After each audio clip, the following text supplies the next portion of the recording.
Tonight, we're not starting with a philosopher, an emperor, or a forgotten queen. Instead, our journey begins with a path. A harsh, dusty, and often deadly route stretching over 2,000 miles through the American wilderness. This trail beckoned pioneers westward with dreams of land and glory, but frequently delivered dysentery, starvation, and shattered wagon wheels instead. Before you get too comfortable, please consider liking this video and subscribing, but only if you genuinely enjoy the content I create here. And I'd love to know in the comments where you're watching from and what time it is for you. It's always fascinating to see who is joining us from around the world. Now, dim the lights, perhaps turn on a fan for that soft, calming hum, and let's gently embark on tonight's historical adventure together. So, you've decided to head west. A bold decision indeed. You've waved goodbye to your home, your neighbors, and the very concept of indoor plumbing. You're bound for Oregon, a land of opportunity, rich soil, and the very real possibility of perishing in a river crossing. But first, you have to pack. And packing a wagon is nothing like preparing for a weekend getaway to the lake. This isn't about forgetting your toothbrush. This is about whether neglecting a single axle pin will condemn your entire family to starvation in the Rockies. That's the level of stress involved. Your wagon is roughly the size of a modern minivan, but without any suspension, insulation, or brakes. It's crafted from creaky wood and pure optimism, covered by a canvas tarp that seems to leak at the absolute worst possible moment. Into this glorified rolling coffin, you must somehow fit 6 months' worth of provisions. Food, water, clothing, bedding, tools, spare parts, medicine, a barrel of lard, your 5 children, and, for some reason, your wife's piano. Spoiler alert, the piano won't make it past Kansas. You're already bickering. Do we really need 2 crates of flour? Yes. Do you truly need the cradle? Probably not. What about books? Absolutely not. The unyielding rule of the trail is brutal. If it isn't edible or reparable, you'll impulsively toss it overboard the first time your wagon threatens to tip. Meanwhile, your oxen, the true heroes of this entire endeavor, are gazing at you as if you're the most foolish creature ever to wield a whip. They are only half-trained, reek of damp hay and quiet disapproval, and have already managed to step on your foot twice. Your children are restless, and your wife is fuming because you packed the chamber pot upside down. The neighbors are all observing, pretending to offer farewell waves, but secretly pondering if they can salvage anything from your wagon once you inevitably retreat or perish somewhere in Wyoming. And then the wheel breaks. You haven't even moved an inch. It's day 0, and you're already bleeding from a splinter, drenched in sweat, and questioning if manifest destiny was truly worth this monumental bother. If you're this worn out before even leaving Independence, Missouri, just imagine when you encounter your first prairie thunderstorm. Did you envision yourself lounging in the wagon like some frontier monarch, gently swaying across the prairie as the oxen did all the heavy lifting? Think again. The harsh truth dawns about an hour after you finally depart Independence. Riding inside the wagon is a luxury, and a miserable one at that. It's cramped, stuffy, and every jolt sends a shockwave through your spine, prompting a brief existential crisis. Inside, it's a chaotic symphony of clanging cookware, swaying barrels, and the undeniable scent of unwashed feet and salted pork. Oh, and the children are, yet again, squabbling over a potato. So you step out and walk. Everyone does, because the wagon is already dangerously overloaded, and riding in it would splinter the wheels faster than dysentery claims your neighbor. The path ahead stretches endlessly, deeply rutted, parched, and unforgiving. Dust billows with every step, coating your boots, your clothes, and your throat. It gets into your eyes, it settles in your teeth. You taste dirt more often than you taste your breakfast. Your shoes, meticulously crafted by a St. Louis cobbler who guaranteed they were journey ready, start to betray you by mile 5. The leather chafes, your heels throb. Blisters form, but you press on because what other choice do you have? Abandon the dream of Oregon? You walk alongside the wagon, past oxen with vacant stares and swishing tails. You carefully navigate around piles of dung as if they were landmines. You only pause to help push the wagon out of a rut or to refill your canteen with slightly murky water from a questionable stream. and the heat is relentless. The sun cares nothing for your aspirations. It sears your neck, your scalp, and your very spirit. You sweat through your linen shirt and develop an aroma that could startle chickens. All the while, you try to match the pace of a creature that moves as if your mere existence has personally offended it. By midday, your legs ache, your socks are soaked, and someone cheerfully announces you've covered a grand total of 7 miles. You collapse onto a rock, gasping, as another voice reminds you, only 2,000 more to go. Welcome to the Oregon Trail. You believed it was a road trip. It's actually cardio in hell. Morning breaks on the trail like an abrupt awakening. You've slept on the ground, a rock serving as your pillow, with something suspiciously soft and squishy beneath your blanket. Likely a beetle. Your back feels like a road map of aches, your mouth tastes of wagon grease, and now it's time for breakfast. If you're picturing sizzling bacon and eggs over a crackling fire, bless your romantic heart. Reality serves up something closer to a penance. You receive a dented tin plate, a lukewarm scoop of yesterday's beans, and a biscuit that could legitimately be considered a building material. The beans are cold, the biscuit is rock hard, and the overall atmosphere is desperation, lightly dusted with soot. There is no coffee, let's be absolutely clear. Coffee is for those with money, storage space, and a glimmer of hope. What you get instead is brownish water, vaguely warm, filtered through a scrap of cloth that previously dried your oxen. Tastes like dirt and deferred dreams. Still, you gulp it down because the alternative is perishing from thirst or drinking from that stream just upstream of a deceased mule. Someone attempts to lift spirits by adding a spoonful of molasses to the beans. It helps, if only marginally. Mostly, it just makes the beans stickier and harder to wipe off your fingers. The good news? Your hands are already caked in grime. So what's another layer of indignity? You eat, perched on an overturned bucket, observing your oxen chew their cud as if privy to some secret knowledge you lack. A nearby Wagon family argues over whether to ration their salt pork or simply devour it all now and face a full demise. Grandma votes for the latter. A grim silence hangs between bites, and then the flatulence begins. Salted beans and boiled regret do not digest quietly. A small child starts to weep. Another asks if sugar exists in Oregon. You lie and say yes. Cleanup is equally unglamorous. You scrape your plate clean with a stick, rinse it with warm spit or a precious drop of water, and toss it back into the wagon next to the jar of pickled cabbage you now profoundly resent. And that, surprisingly, was the good meal. Lunch? A fleeting hope. Dinner? If you're fortunate, slightly warmer regret. So, you imagine traversing the plains with majestic horses, galloping with your hair streaming in the wind. A true 19th century action hero? Instead, you got oxen. 4 of them. Thick-necked, slow-footed, and about as graceful as a wardrobe on wheels. These creatures aren't here to inspire poetry. They're here to haul your 1,600-pound mobile demise across 2,000 miles of rutted misery, and they are decidedly not enthusiastic about it. You gave them endearing names at the start: Buttercup, Clover, Chestnut, and Hank. Now, they answer to their true identities. Stubborn, flatulent, mostly useless, and Hank, who remains a jerk. Oxen do not move quickly or at all if they're not inclined, and they are very rarely inclined.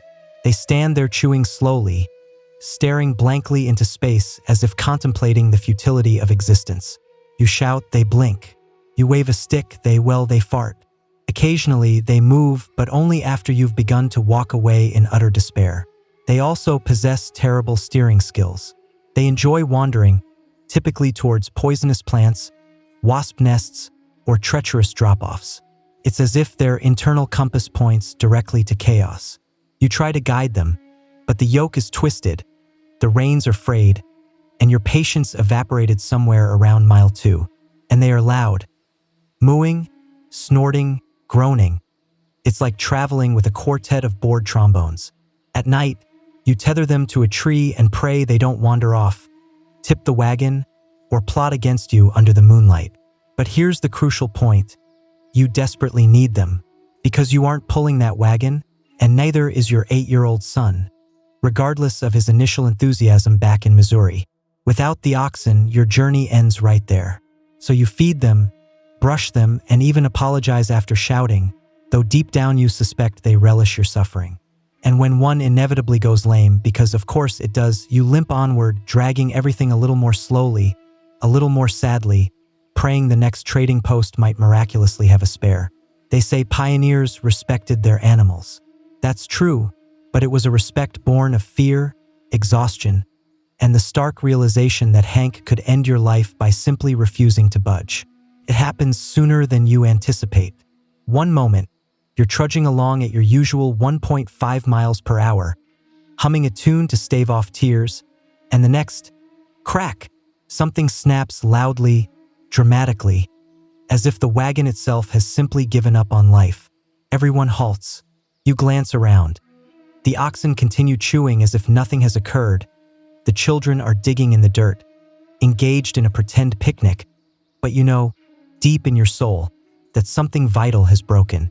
Perhaps it's the axle, that cursed wooden bar that somehow holds your entire future together. Or maybe it's the tongue, the long beam connecting your wagon to the oxen, which now lies in two pathetic pieces, like a fractured bone. Either way, you are stranded, and it's only day 3. You rummage through your supplies for tools. You pack spare parts, didn't you? Or did you trade the replacement wheel for a bag of apples back in Independence? Those apples are long gone now, consumed and mourned. You unearth a hammer, a bent nail, and what appears to be a butter churn lid. None of these are helpful. There's no mechanic, no emergency hotline. Your nearest assistance is 30 miles behind you, and they're also missing a wheel. You consider using a tree branch as a temporary repair. It works for about 12 feet. Then the entire wagon lurches sideways like a dying elk, spilling half your barrel of flour into the road. The flour is gone, dissipating in the breeze like snowy disappointment. The rest of your party, because yes, you are traveling with others, observes politely, pretending not to judge you but absolutely judging you. One of them murmurs, "Rookie," under their breath. Another offers assistance in the most condescending tone imaginable. You force a tight-lipped smile and assure them you're handling it. Spoiler, you are not.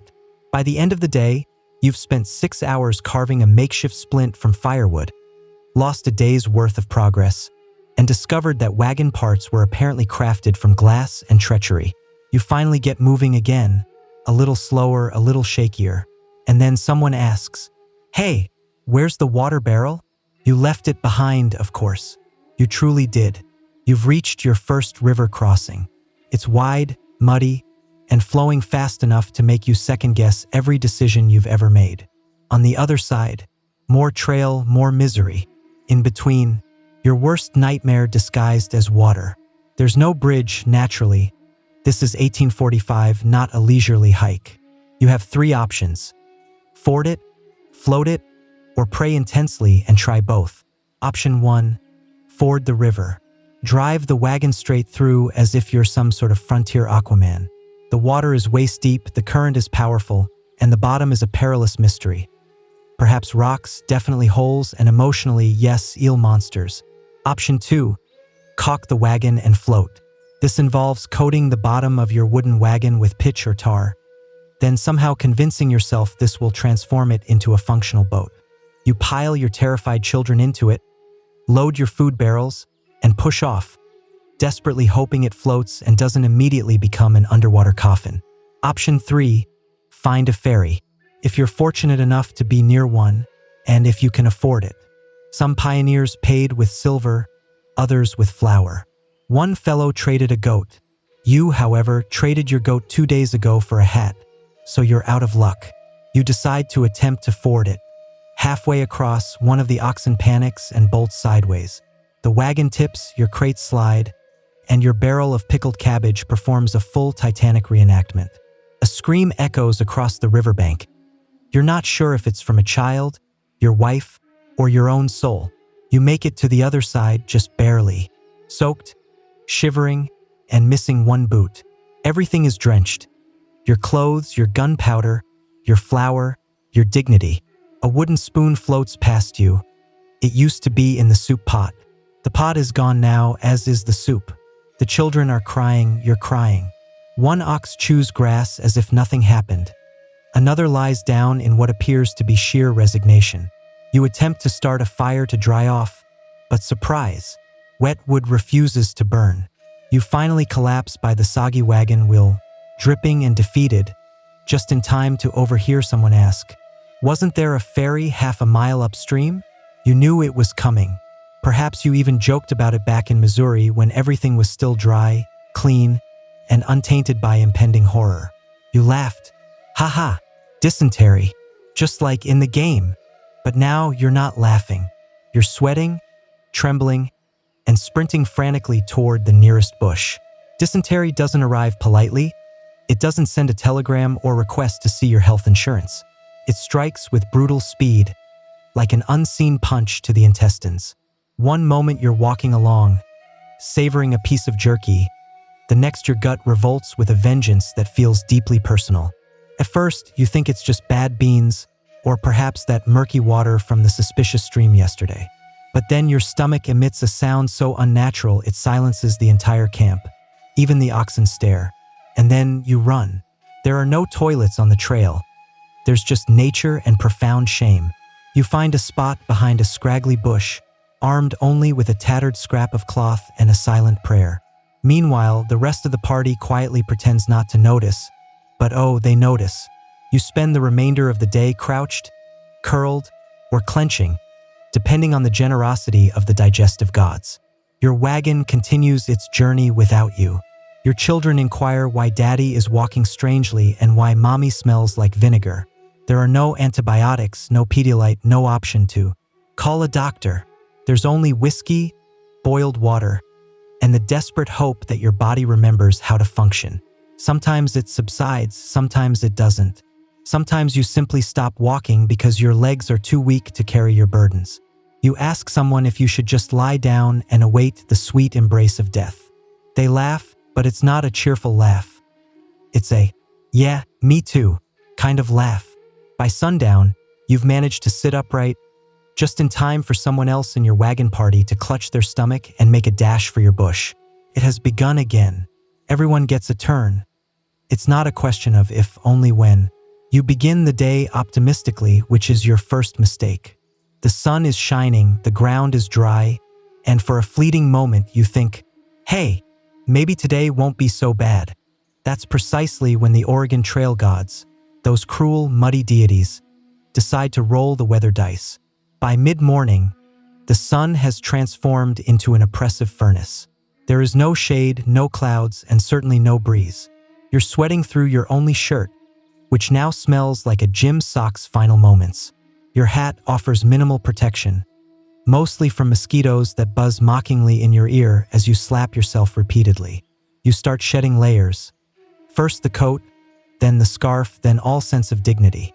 Then, just as you settle into your sweat-drenched misery, the wind picks up.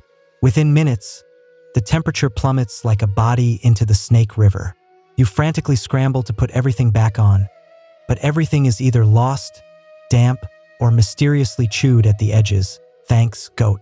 The clouds roll in, and suddenly the prairie transforms into a horror film. Thunder rumbles like an angry ox stampede. Rain lashes sideways. Your wagon tarp flaps violently, threatening to take flight like a sad, muddy kite. The firewood is soaked, as are your boots, your socks, and your very soul. Then comes the hail. It doesn't start small.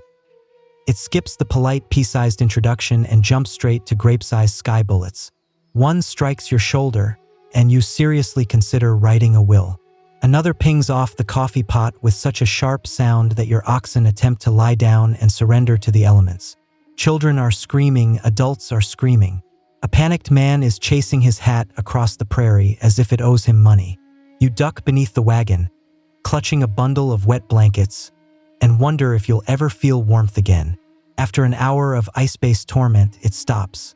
The sun reappears, birds chirp, a rainbow mocks you from the sky.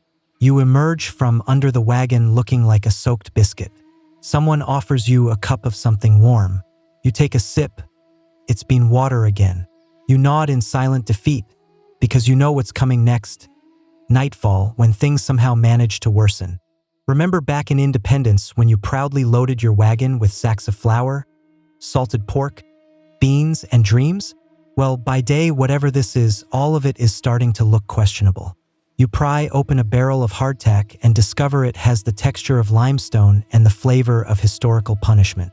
There's movement, not metaphorical but literal. You quickly close it again and pretend you saw nothing. The salted pork? You were assured it would last a while. What they failed to mention is that a while ends much faster when the barrel isn't properly sealed and one of your oxen decided to use it as a scratching post. It's now adorned with a fuzzy white coat of despair. You scrape it off, that's just what people did. Scrape, eat, then pray.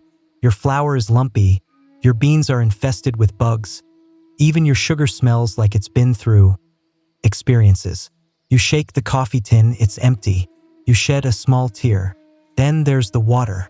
The once gleaming barrel of fresh water is now a tepid concoction of floating twigs, deceased flies, and an unidentified blob you absolutely do not want to investigate.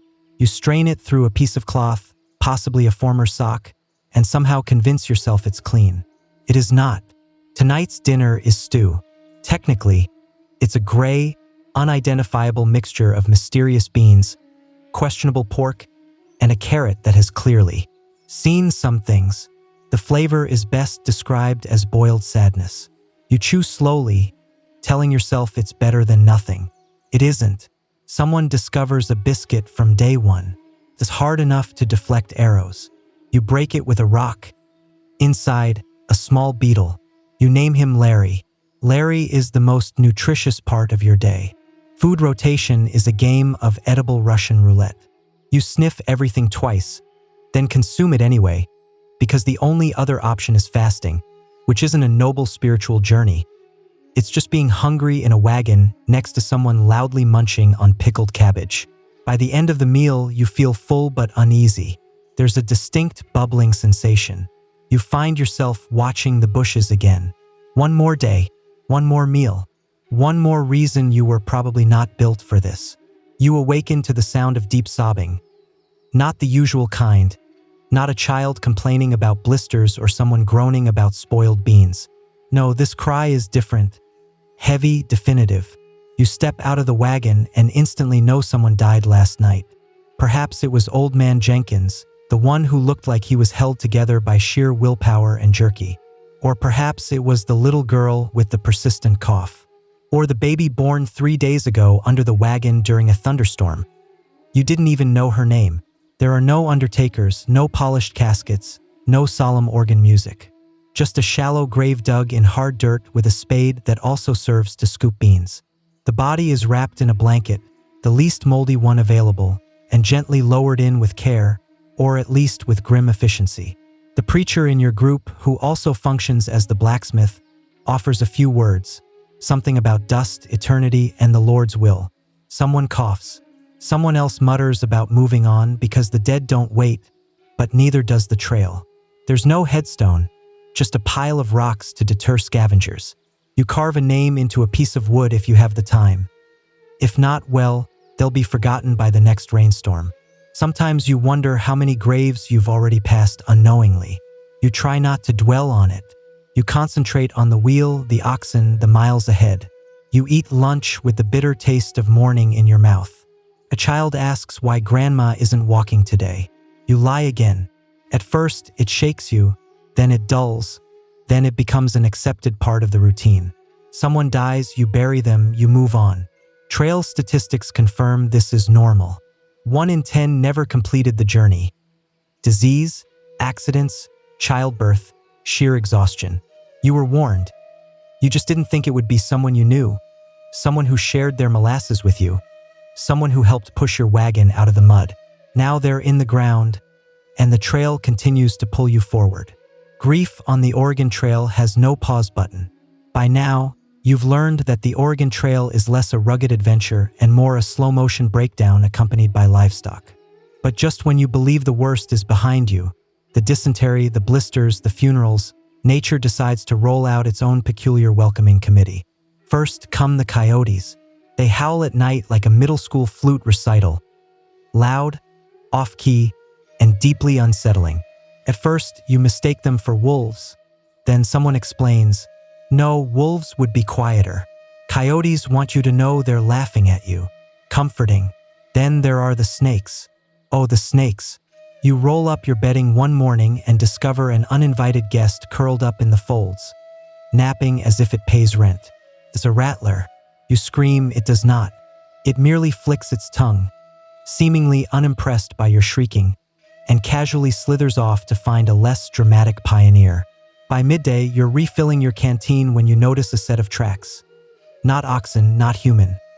Large, clawed, likely bear, possibly cougar. Either way, your odds of winning a fistfight are hovering somewhere between grim and laughable. And let's discuss raccoons. If you thought these furry bandits were cute, you've never had one expertly unzip your food sack and abscond with your last piece of hardtack while staring directly into your soul. One even attempted to climb into the wagon at night. You threw a boot at it, threw it back. But the crowning moment, the skunk. It waddles into camp as if it owns the place. You try to shoo it away gently because you're not entirely insane, but then someone decides loud clapping is a brilliant idea. It isn't. It turns its fluffy rear toward the group and unleashes the olfactory equivalent of a full-blown existential crisis. For 3 days, everything, your clothes, your wagon, your very soul smells of vengeance. At this point, the oxen are the only animals you trust, and even they eye you as if contemplating mutiny. Wildlife on the Oregon Trail doesn't care about your manifest destiny. It wants your food, your boots, and your dignity, preferably in that order.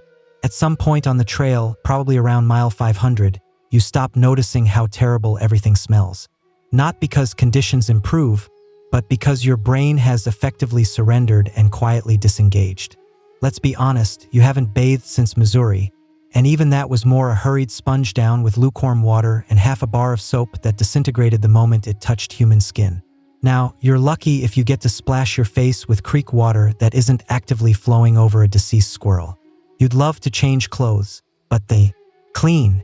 Ones are buried beneath 3 crates of flour and a squawking chicken, and even if you could reach them, they're just as filthy. Everything is dusty, sweaty, and vaguely sticky. Your socks have become biohazards.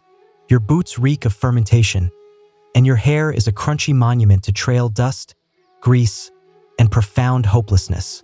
If a bird landed in it, you wouldn't even notice. In fact, it might be comforting to have the company.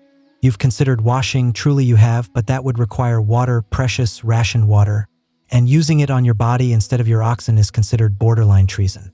You once suggested taking a dip in a stream, only to be reminded that little Jimmy did that and contracted creek rash. Jimmy hasn't been the same since. Brushing your teeth? Hilarious. You chew on a twig if you remember. Your breath could legitimately be classified as a weapon. You've repelled a raccoon simply by yawning. The wagon itself smells like a mobile compost heap. A blend of unwashed humanity, rancid bacon grease, damp canvas, and whatever is fermenting in the pickled cabbage barrel, which no one has dared open in 3 days.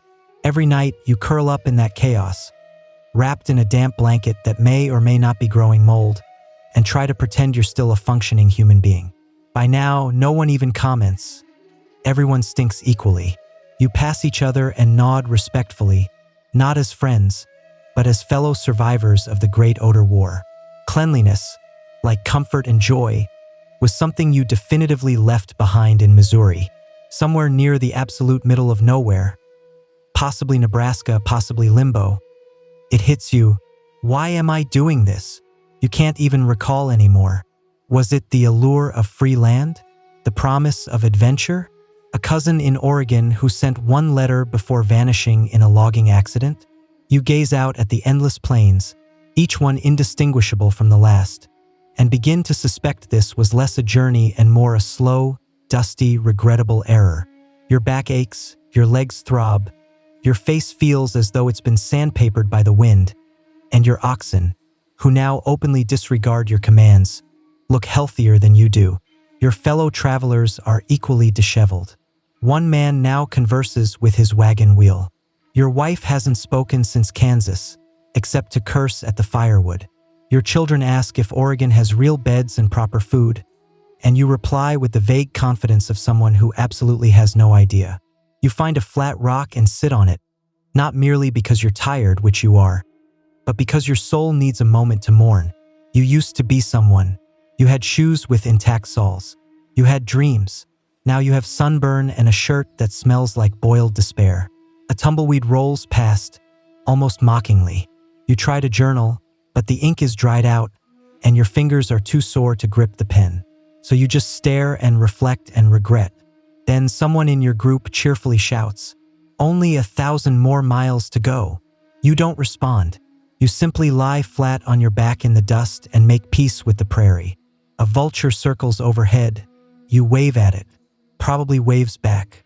Later, you overhear someone remark, "At least the trail builds character." You nod solemnly, then murmur under your breath, "I preferred my old character." By nightfall, you've stopped asking if things will get easier.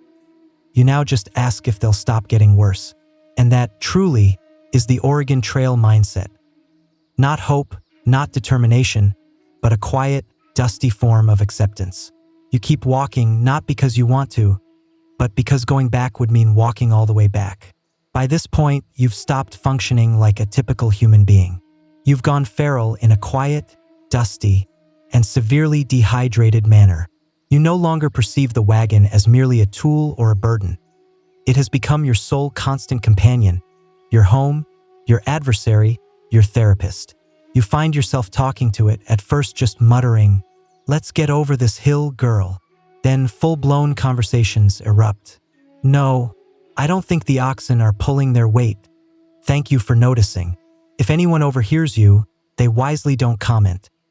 They've started whispering about you in the same tone people use for a horse with a limp. The wagon doesn't judge you. Unlike the rest of your party, it doesn't ask where the last barrel of flour went. Spoiler, it tumbled into a ravine. It doesn't sigh when you burn dinner again. It just creaks reassuringly. You tell yourself that means it understands.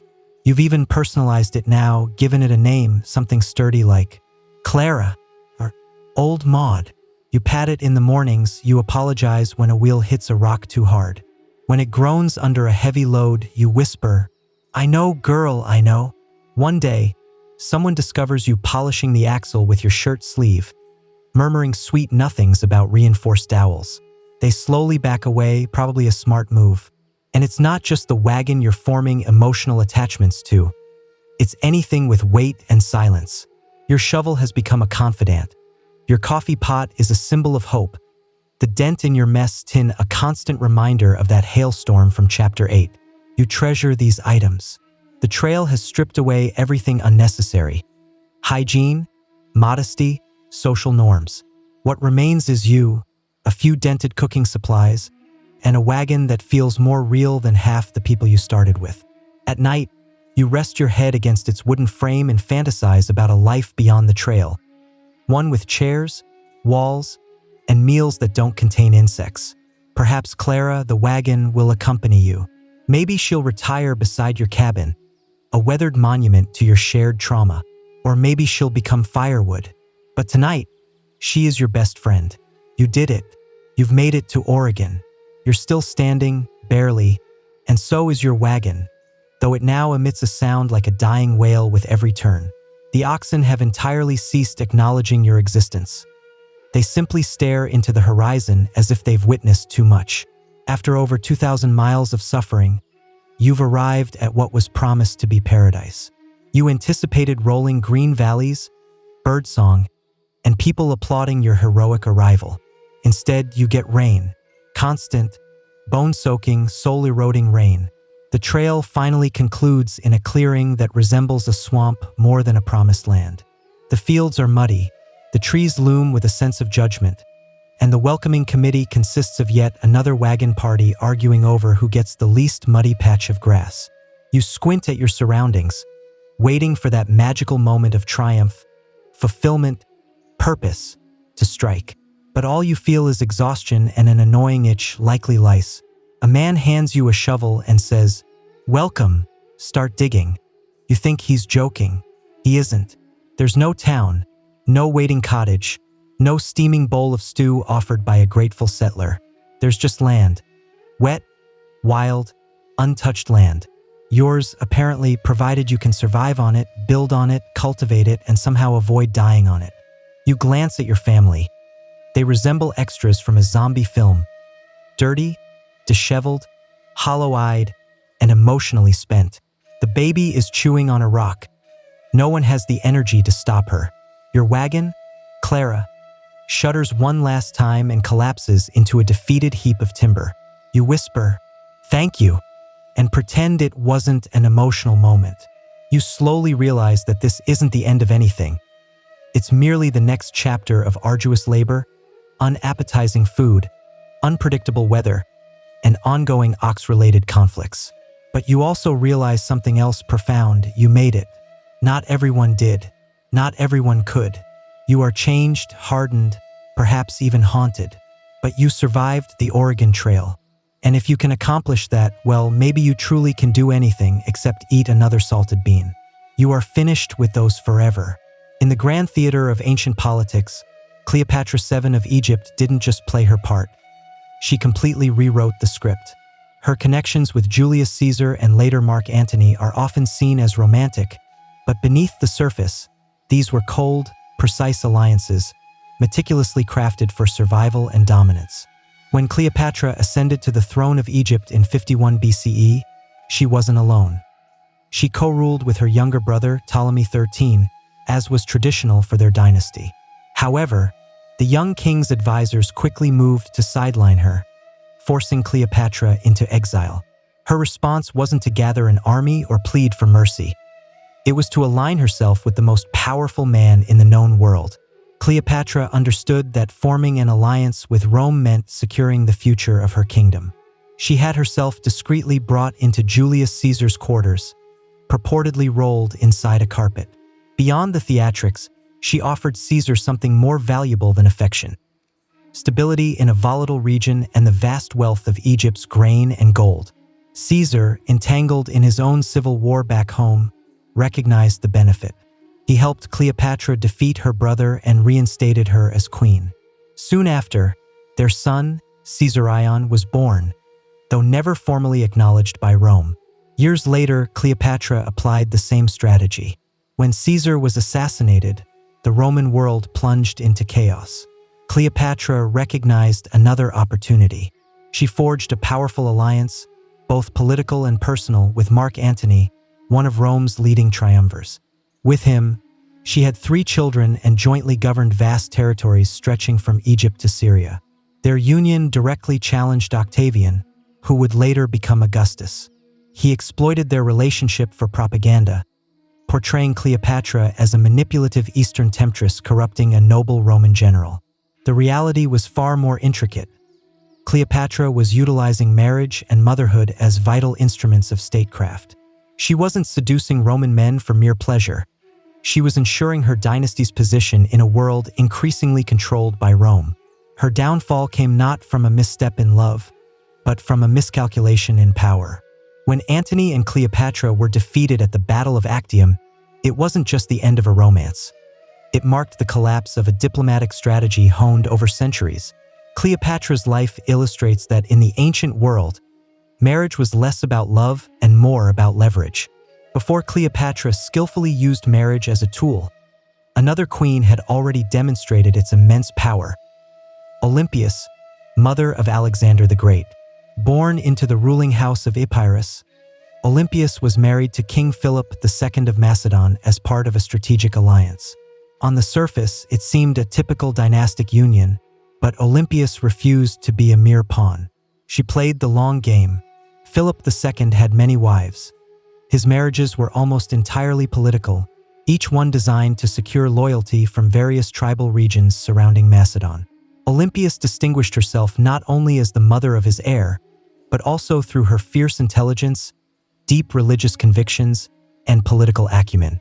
She was initiated into the cult of Dionysus, and rumors circulated that she slept with serpents and asserted divine ancestry for her son. When Philip began taking other wives, tensions escalated. One of his later marriages, to a young Macedonian noblewoman, threatened Olympias's standing and Alexander's legitimacy. Olympias was exiled, and Alexander distanced himself from court life. But then came the shocking assassination of Philip at his daughter's wedding, a killing many believed Olympias had orchestrated. With Philip dead, she returned to court not as a grieving widow but as a powerful queen regent. Her son, Alexander, became king at just 20 years old. While he was off conquering Persia, Olympias remained behind, fiercely safeguarding his throne. She eliminated political threats, outmaneuvered rival factions, and executed anyone who dared question her authority. She wasn't content with symbolic power. She exerted real, often brutal, control. What makes Olympias truly remarkable is that her marriage wasn't the culmination of her political journey. It was merely the beginning. She leveraged her position as Philip's queen to give birth to a future conqueror and then manipulated that status to wield power independently. Even after Alexander's death, she continued to scheme, striving to preserve her grandson's inheritance amidst the chaos of the successor wars. Ultimately, her adversaries caught up with her, and she was executed during a power struggle. Nevertheless, her legacy endures. Olympias demonstrated that royal women could be more than passive political figures. In fact, they could be the architects of empires. Her story provided a blueprint for queens like Cleopatra, who learned that in the ancient world, power often arrived veiled by a wedding ceremony. While Olympias and Cleopatra utilized marriage to acquire or maintain power in tumultuous regions, Livia Drusilla mastered a distinct game: long-term imperial influence from within Rome's most dominant family. Her marriage to Octavian, who would become Augustus, Rome's first emperor, was more than just a love match. It was a calculated fusion of prestige, wealth, and dynastic ambition. Livia was already married and pregnant when she first met Octavian. That, however, did not deter him. So captivated or strategically motivated was he that he forced quick divorces on both sides. Livia's husband was exiled, and within months, she was married to the future emperor, still visibly pregnant from her previous union. This kind of scandal would have destroyed reputations in the Republic, but the shifting tides of power were already eroding the old norms. Although Livia never bore Augustus a child, their marriage became the central axis around which the Julio-Claudian dynasty revolved. Augustus adopted her sons from her first marriage, Tiberius and Drusus, effectively merging two powerful bloodlines. Livia became the quintessential Roman matrona, composed, devout, and politically connected. But behind the scenes, she was anything but passive. Livia served as a crucial advisor to Augustus for decades. Ancient sources suggest she quietly but firmly pulled strings, shaping succession plans, neutralizing rivals, and guiding the empire's internal politics. She was involved in courtly manipulations so subtle they were mistaken for domestic virtue.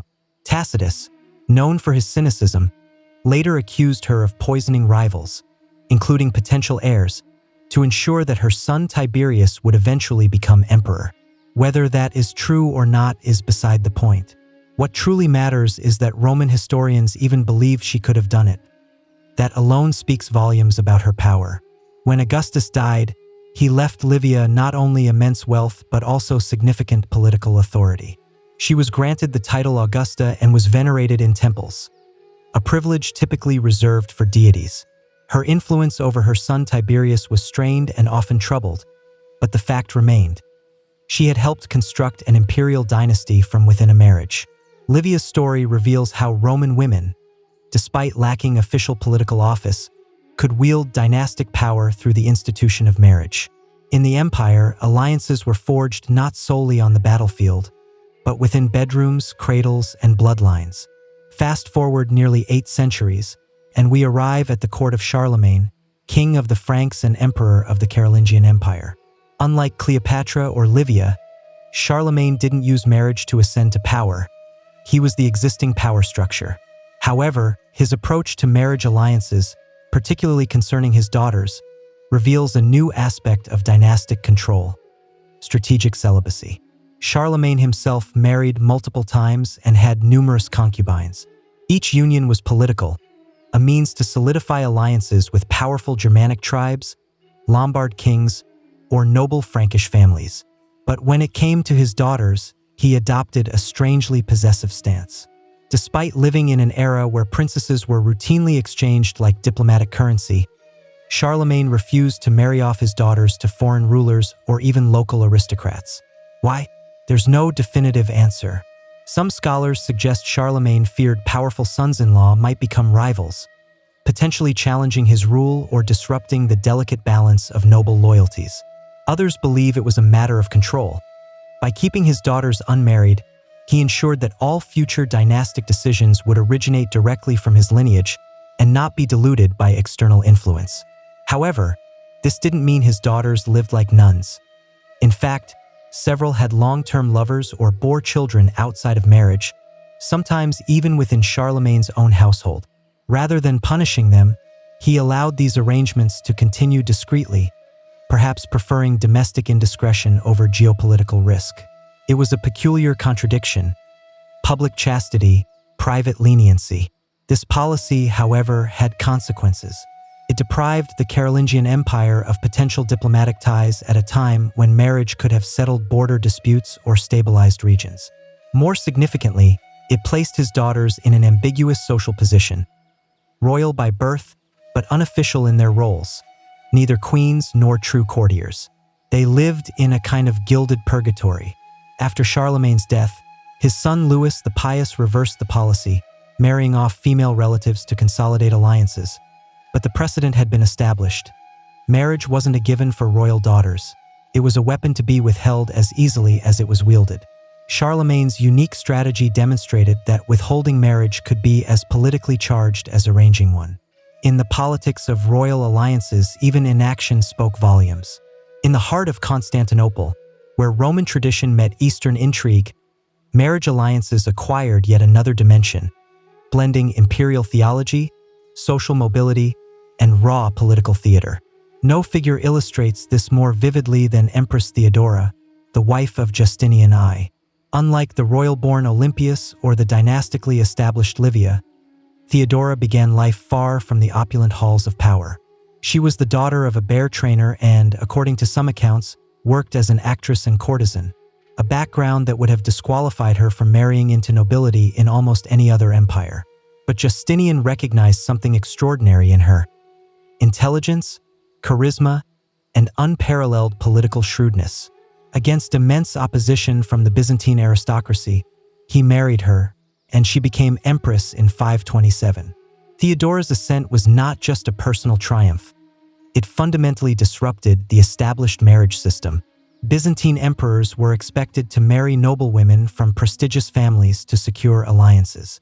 By choosing Theodora, Justinian broke with tradition, signaling that his reign would be characterized by centralization, reform, and unpredictability. And she certainly delivered. Once empress, Theodora became Justinian's most trusted advisor. She co-authored laws, influenced religious policy, and even drafted imperial edicts. During the Nika riots, a violent uprising that threatened to overthrow the regime, it was Theodora who urged Justinian not to flee.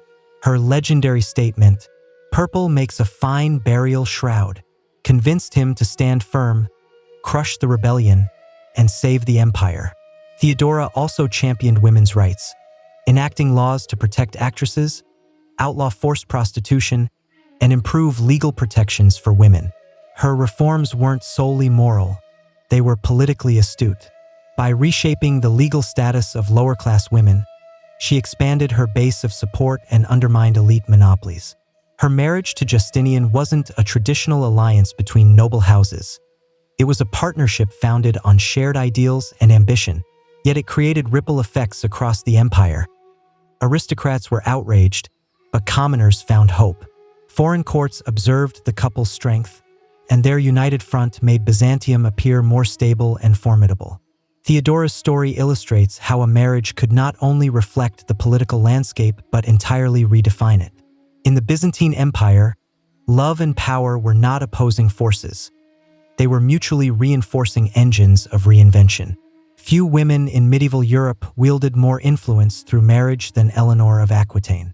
Born in 1122, Eleanor inherited the vast and prosperous Duchy of Aquitaine, making her one of the most sought-after heiresses in Europe. But Eleanor was not a passive prize. She used her marriages not only to maintain her own power, but to shape the political geography of France and England for generations. Her first marriage was to Louis VII of France. This was a classic political alliance. The French crown sought control over Aquitaine, and Eleanor's hand in marriage delivered it, at least for a time. However, the match was ill-suited. Louis was devout, rigid, and indecisive. Eleanor was intelligent, independent, and ambitious. They frequently clashed, especially during the disastrous Second Crusade, where Eleanor insisted on leading her own troops and was rumored to have had an affair with her uncle, Raymond of Antioch. Their marriage was annulled in 1152, officially due to consanguinity, but in reality, because they couldn't tolerate each other and had produced only daughters. Almost immediately afterward, Eleanor did something astonishing. She married Henry, Duke of Normandy, who would soon become Henry II of England. With a single action, she shifted her allegiance and Aquitaine's wealth from France to England, igniting tensions that would persist for centuries. As Queen of England, Eleanor bore 8 children, including Richard the Lionheart and King John. But her influence extended beyond childbearing. She actively participated in governance, helped administer territories, and even led a rebellion against Henry when their marriage deteriorated. For 15 years, she was imprisoned, a testament to her political danger. Upon Henry's death, Eleanor reemerged as a formidable power broker. She negotiated Richard's release from captivity, arranged dynastic marriages across Europe, and governed England in his absence. Her intricate web of alliances, carefully woven through both blood and betrothal, stretched from Sicily to Castile. Eleanor's marriages were not merely personal choices or noble duties. They were seismic shifts in medieval geopolitics. Her unions forged and shattered empires, redefined loyalty, and proved that one woman, strategically positioned, could redraw the map of Europe. In Eleanor, the politics of marriage reached an unprecedented level, not just in forming empires, but in mastering them. No dynasty perfected the art of political marriage quite like the Habsburgs.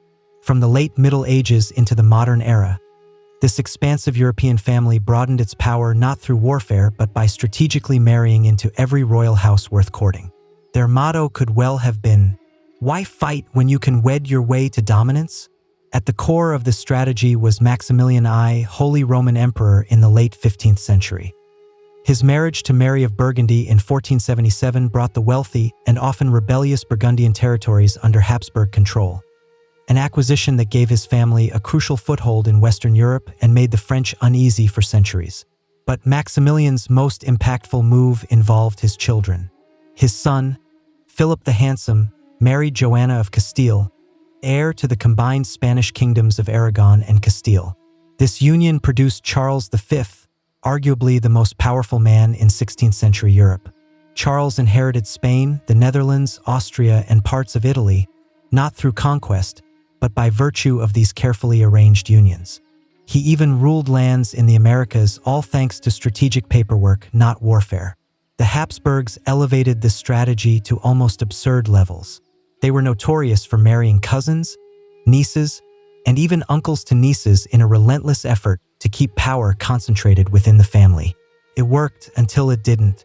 Generations of inbreeding led to significant health problems, most famously exemplified by Charles II of Spain, who was physically and mentally debilitated due to centuries of a narrow gene pool. Still, the political returns were undeniable. The Habsburgs controlled thrones in Spain, Austria, Bohemia, Hungary, and even parts of Italy in the New World, all without deploying massive armies. Their empire was held together by rings, not swords. However, this reliance on marital diplomacy came with inherent risks. If a marriage failed to produce heirs, or produced heirs deemed unsuitable, it could unravel decades of meticulous planning. Succession crises were frequent, and wars still erupted when rival claimants emerged from within the same bloodline. The Habsburgs demonstrated that marriage was not just one tool in the diplomatic arsenal. It was the entire toolbox. In the early modern world, no bullets flew before betrothals were attempted, and for centuries, the Habsburgs proved that wedding bells could resonate more loudly than war drums. Catherine de' Medici didn't just marry into power. She wielded it with surgical precision during one of Europe's most tumultuous eras. Born into the immensely wealthy Medici banking dynasty in 1519, Catherine was married at 14 to Henry, Duke of Orleans, who would become King Henry II of France. The match was designed to strengthen ties between the influential papacy and the French crown, a classic instance of political accounting disguised as matrimony. Initially, Catherine seemed marginalized. Her husband openly favored his mistress, Diane de Poitiers, and for years Catherine failed to produce an heir. But when Henry ascended the throne and subsequently died from a jousting accident, everything changed. Catherine became queen mother to 3 successive kings: Francis II, Charles IX, and Henry III. All were too young or too weak to rule independently, so Catherine governed on their behalf. Amidst escalating conflict between French Catholics and Huguenot Protestants, Catherine turned to marriage as a political scalpel.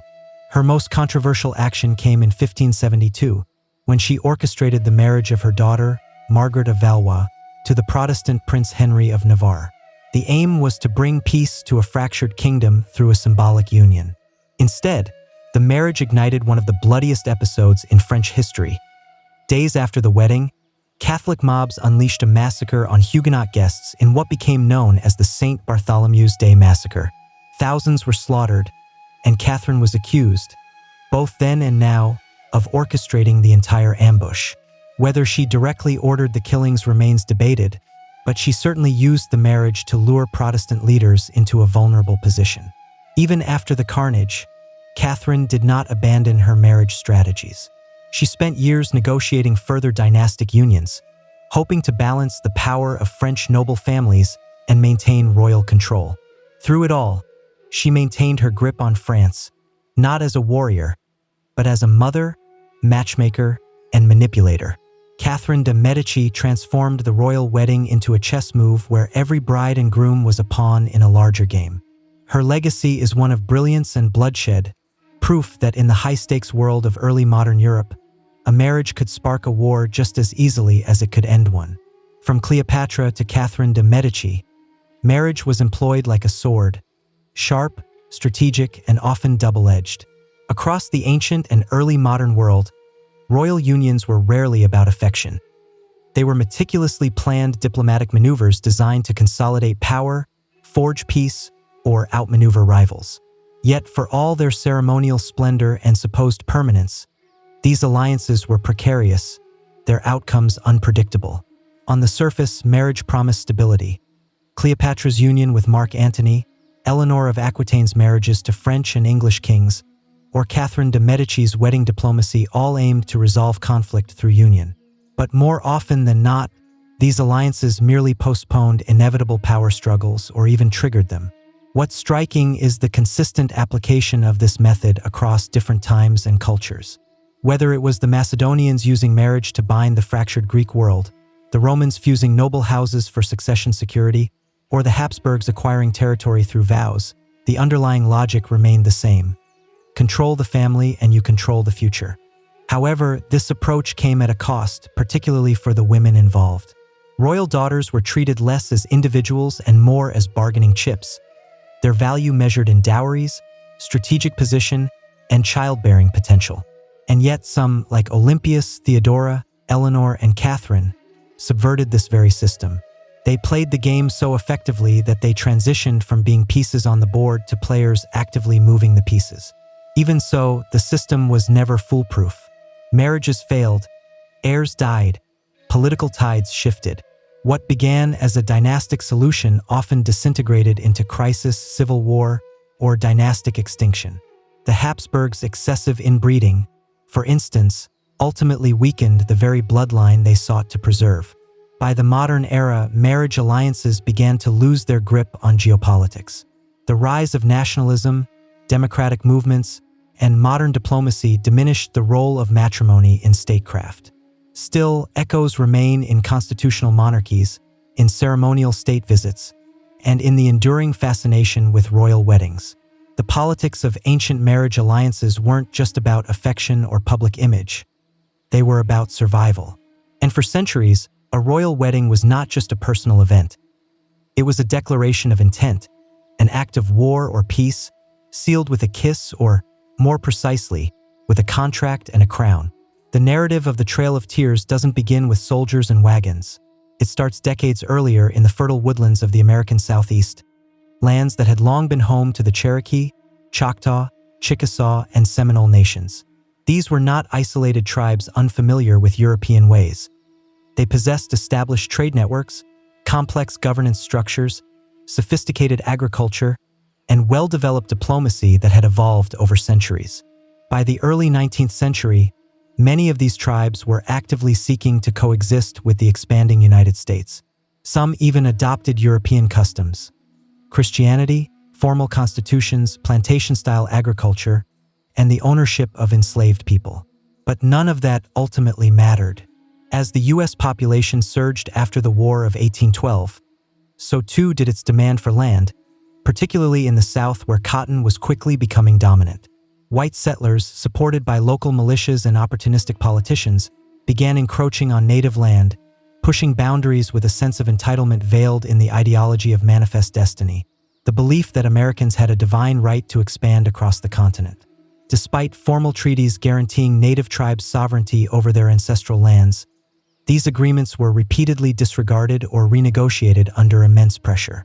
Legal battles were fought, and some tribal leaders still held onto the hope that diplomacy might preserve their autonomy. The Cherokee Nation, in particular, took extraordinary measures to defend its rights. They established a constitutional government, published newspapers, and took their case all the way to the U.S. Supreme Court in Worcester versus Georgia, where they actually won. But the ruling was only as effective as its enforcement. President Andrew Jackson famously refused to enforce it, allegedly stating, "John Marshall has made his decision. Now let him enforce it." Meanwhile, violence and harassment against native communities intensified. Militia raids, arson, and forced land seizures became increasingly common. The Southeast was becoming a pressure cooker, and the federal government was preparing the legal and logistical framework for something unprecedented: the systematic removal of entire native populations from their homelands. The groundwork for displacement had been laid, not through sudden acts of cruelty, but through decades of policy, prejudice, and calculated neglect. The stage was set, the western roads were being cleared, and while tears had not yet begun to fall, they soon would, and in unimaginable quantities. When Andrew Jackson was elected president in 1828, the fate of native nations east of the Mississippi grew dire. Jackson was a war hero, known for his brutal campaigns against the Creek and Seminole during earlier military expeditions. He viewed Native American sovereignty as incompatible with American progress and considered indigenous peoples not as citizens to be included, but as obstacles to be removed. Jackson acted swiftly. In 1830, he signed the Indian Removal Act into law. On paper, it was presented as a voluntary exchange.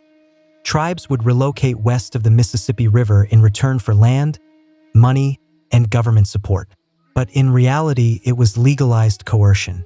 The law granted Jackson and future presidents the authority to negotiate removal treaties, many of which were signed under duress or by minority tribal factions without widespread tribal consent. The act passed in Congress by a narrow margin. Many Americans, especially in the North, opposed it, including figures like Davy Crockett and missionaries living among native communities. However, in the South, the law was immensely popular. White farmers and speculators were eager to seize the lands of the so-called five civilized tribes, particularly the fertile territories in Georgia, Alabama, and Mississippi. Georgia wasted no time. Even before the ink was dry, the state moved to assert jurisdiction over Cherokee lands, disregarding both federal treaties and Supreme Court rulings that declared such actions unconstitutional. Cherokee leaders continued to resist through legal avenues, while Jackson's administration quietly encouraged aggressive encroachment. To Jackson and his supporters, removal was seen as a benevolent alternative to extermination or assimilation. He argued that it would save native nations from destruction by moving them beyond the reach of white settlers. But to the tribes, it was thinly veiled theft, an act of dispossession under the guise of official policy. The Indian Removal Act marked a significant turning point. It established a legal and moral precedent that would justify years of forced migration, broken treaties, and state-sponsored violence. Under Jackson's leadership, removal was not a hypothetical option. It was a promise, a campaign pledge, and soon, a harsh reality. By pushing through the Indian Removal Act, Jackson transformed an American idea, manifest destiny, into federal law, and for thousands of Native families, that law would soon mean uprooted lives, death marches, and the collapse of centuries-old homelands. Faced with escalating pressure to abandon their lands, Native tribes responded in varied and often divided ways. Some attempted to resist through legal and diplomatic channels. Others, overwhelmed by the inevitability of removal and the threat of violence, reluctantly agreed to negotiations they did not truly believe in. And within many tribes, bitter internal divisions emerged between those who supported resistance and those who advocated for compliance. The Choctaw Nation, in particular, became emblematic of this internal struggle. Under the leadership of Principal Chief John Ross, the majority of the Cherokee people remained steadfastly opposed to removal. Ross was educated, politically astute, and tirelessly worked to protect Cherokee sovereignty. He lobbied Congress, appealed to sympathetic Americans, and took the legal battle all the way to the Supreme Court in Worcester versus Georgia, which ruled in favor of the Cherokee. But that victory proved hollow. Andrew Jackson and the state of Georgia ignored the ruling, and federal troops refused to enforce it. Meanwhile, a smaller faction within the Cherokee, led by Major Ridge, his son John Ridge, and Elias Boudinot, concluded that removal was unavoidable. Fearing complete annihilation if they resisted, they signed the Treaty of New Echota in 1835 without the consent of the tribal majority.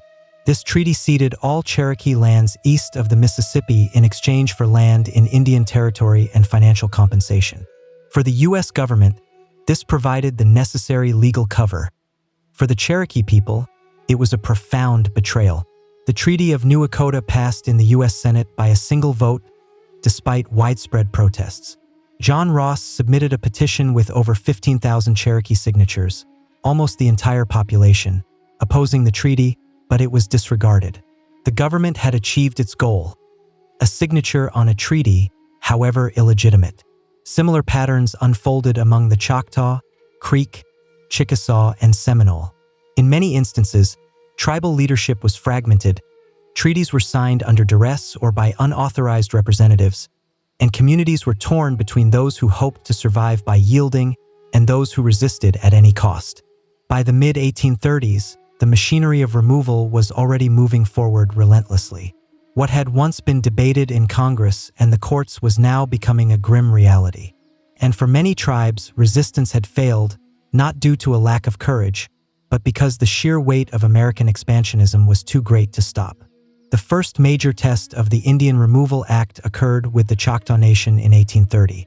The Treaty of Dancing Rabbit Creek was signed, another so-called agreement made under immense pressure. It ceded over 11 million acres of Choctaw land to the United States in exchange for territory in what is now southeastern Oklahoma. The treaty promised money, supplies, and support for relocation, but the reality was starkly different. In 1831, the Choctaw began their forced exodus. It quickly spiraled into a humanitarian catastrophe. There were few wagons, insufficient food, and barely any medical support. The journey, hundreds of miles through swampy, frozen, and hostile terrain, was plagued by disease and starvation. One Choctaw leader described it as a trail of tears and death, a phrase that would later encapsulate the suffering of all who followed. The government's incompetence and indifference were truly astonishing. Contractors hired to transport and feed the Choctaw often failed to deliver, leaving families stranded or dead along the roadside. Heavy rains transformed paths into impassable mud, and many succumbed to pneumonia, dysentery, or exposure. It is estimated that over 2,500 Choctaw perished during or shortly after the journey, roughly 20% of those who were relocated. Hot on the heels of the Choctaw came the Creek Nation. They had fiercely resisted removal, and many were forced west only after violent suppression. In 1832, under intense pressure, the Creek signed the Treaty of Cusseta, ceding their remaining lands in Alabama. While the treaty allowed Creeks to apply for individual land allotments, widespread fraud and settler violence rendered those protections meaningless. Local white settlers invaded Creek territory, burning homes, assaulting families, and seizing property by force. By 1836, the Creek situation erupted into open conflict. The U.S. Army intervened, and thousands of Creek were rounded up at gunpoint. Nearly 15,000 were forcibly marched west to Indian Territory. Conditions mirrored those faced by the Choctaw. No infrastructure, inadequate supplies, and a deadly winter. Thousands died en route, many buried in unmarked graves along the trail. The removals of the Choctaw and Creek sent a chilling message to the remaining tribes. Resistance would be punished, treaties would be ignored, and survival meant suffering. For the U.S. government, these operations were deemed successful. For Native America, they were catastrophic beginnings to what would become one of the darkest chapters in American history. Of all the removals, none is more widely recalled or deeply mourned than that of the Cherokee Nation. Unlike many tribes, the Cherokee had made deliberate efforts to adapt to American society. They adopted a written constitution, developed a syllabary for their language, thanks to Sequoyah, printed bilingual newspapers, and established schools, farms, and even plantations. Their government was modeled on the U.S. system, and many hoped that this assimilation would earn them the right to remain on their ancestral lands. But these efforts did not protect them. Despite the Supreme Court's decision in Worcester versus Georgia affirming their sovereignty, the federal government pressed ahead with plans for removal, citing the controversial and unauthorized Treaty of New Echota as justification. By 1838, the patience of President Martin Van Buren and the American public had run out. The U.S. Army, under General Winfield Scott, was ordered to commence the forced removal of the Cherokee. Troops rounded up over 16,000 Cherokee from their homes in Georgia, Tennessee, North Carolina, and Alabama. Families were separated, people were herded into stockades like cattle, with barely any time to gather their belongings. Many died in these makeshift prisons even before the journey began. The march west, covering more than 1,000 miles, commenced in the fall of 1838. The Cherokee were compelled to travel on foot, often without adequate shoes, clothing, or food. The government failed to provide promised wagons and supplies, and harsh weather, first the scorching summer heat, then bitter winter snow, made the journey hellish. Entire families succumbed to dysentery, pneumonia, and sheer exhaustion. Leaders like Chief John Ross tried desperately to make the journey more humane, negotiating for self-led detachments to allow greater flexibility. Even so, thousands perished. The most widely accepted estimates suggest that between 4,000 and 5,000 Cherokee died along the Trail of Tears, nearly a quarter of their entire population. The emotional toll was equally severe. Communities that had lived together for generations were scattered, sacred sites were left behind, and a culture deeply rooted in its homeland was forcibly replanted in unfamiliar soil. The Cherokee removal became the most poignant symbol of everything the Trail of Tears represented: broken promises, national betrayal, and the horrific cost of American expansionism. And although it was presented as policy, it was at its core a forced death march driven by greed and indifference. Unlike the Choctaw, Creek, or Cherokee, the Seminole did not surrender quietly or entirely at all. Their removal was the bloodiest and most protracted of all, spanning several decades and involving 3 brutal wars. The Seminole were a unique people, a blend of various Native American groups and escaped enslaved Africans who had found refuge in the swamps and hammocks of Florida. That diversity, combined with their guerrilla warfare tactics and deep familiarity with the terrain, made them formidable adversaries. After the Treaty of Payne's Landing in 1832, the U.S. government claimed that the Seminole had agreed to relocate.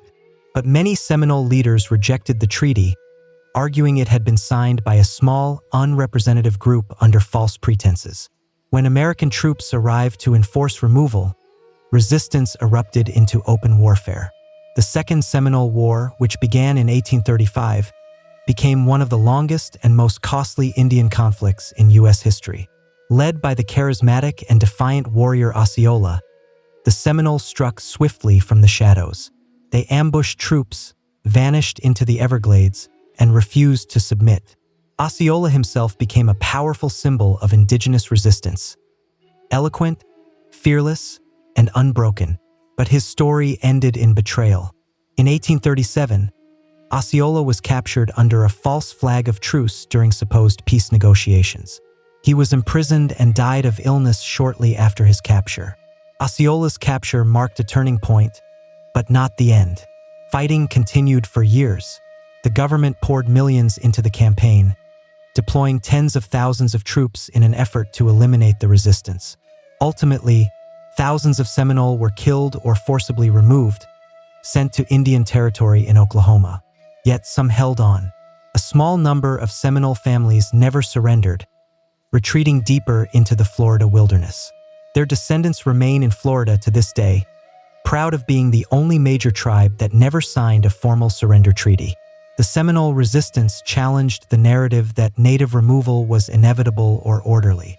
It exposed the cruelty of the government's tactics and the resilience of a people who chose defiance over submission. Where others walked the Trail of Tears, the Seminole dug in, fought back, and left a legacy of resistance that echoes across American history as a rare but powerful refusal to be erased. By the early 1840s, most of the forcibly removed tribes had completed their harrowing journeys to Indian Territory, an expanse of land in what is now Oklahoma designated by the U.S. government as a supposedly permanent home for Native Americans. But even after the trauma of removal, their suffering was far from over. Life in Indian Territory was brutal, unfamiliar, and fraught with new challenges. The land was rugged, untamed, and often unsuitable for farming. Tribes had to start over from scratch, rebuilding homes, communities, schools, and governments. Some arrived during harsh winters with little shelter. Others faced droughts, failed crops, or outbreaks of disease.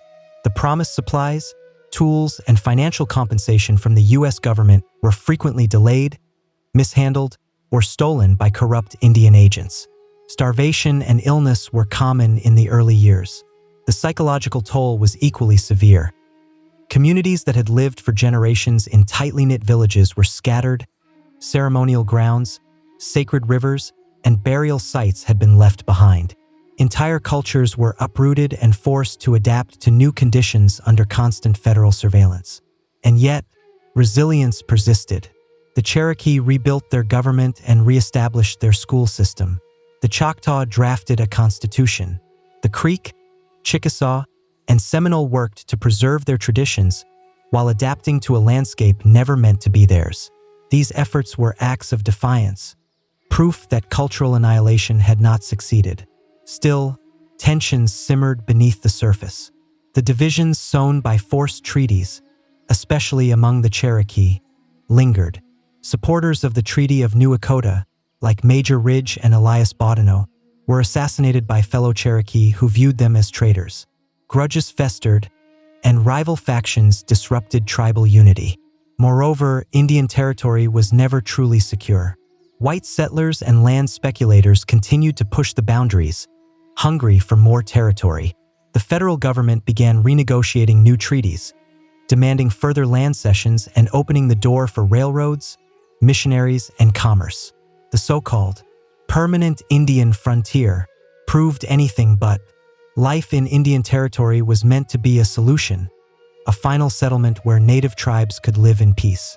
Instead, it became another phase in a long, painful saga of broken promises. The tribes had been marched west to make room for America. Now, even here, they were still in its way. The Trail of Tears did more than relocate thousands. It reshaped the very soul of a nation. For the Native American tribes who survived, it marked the beginning of a long exile, not just from their homelands, but from the promises, rights, and recognition they were told they would receive.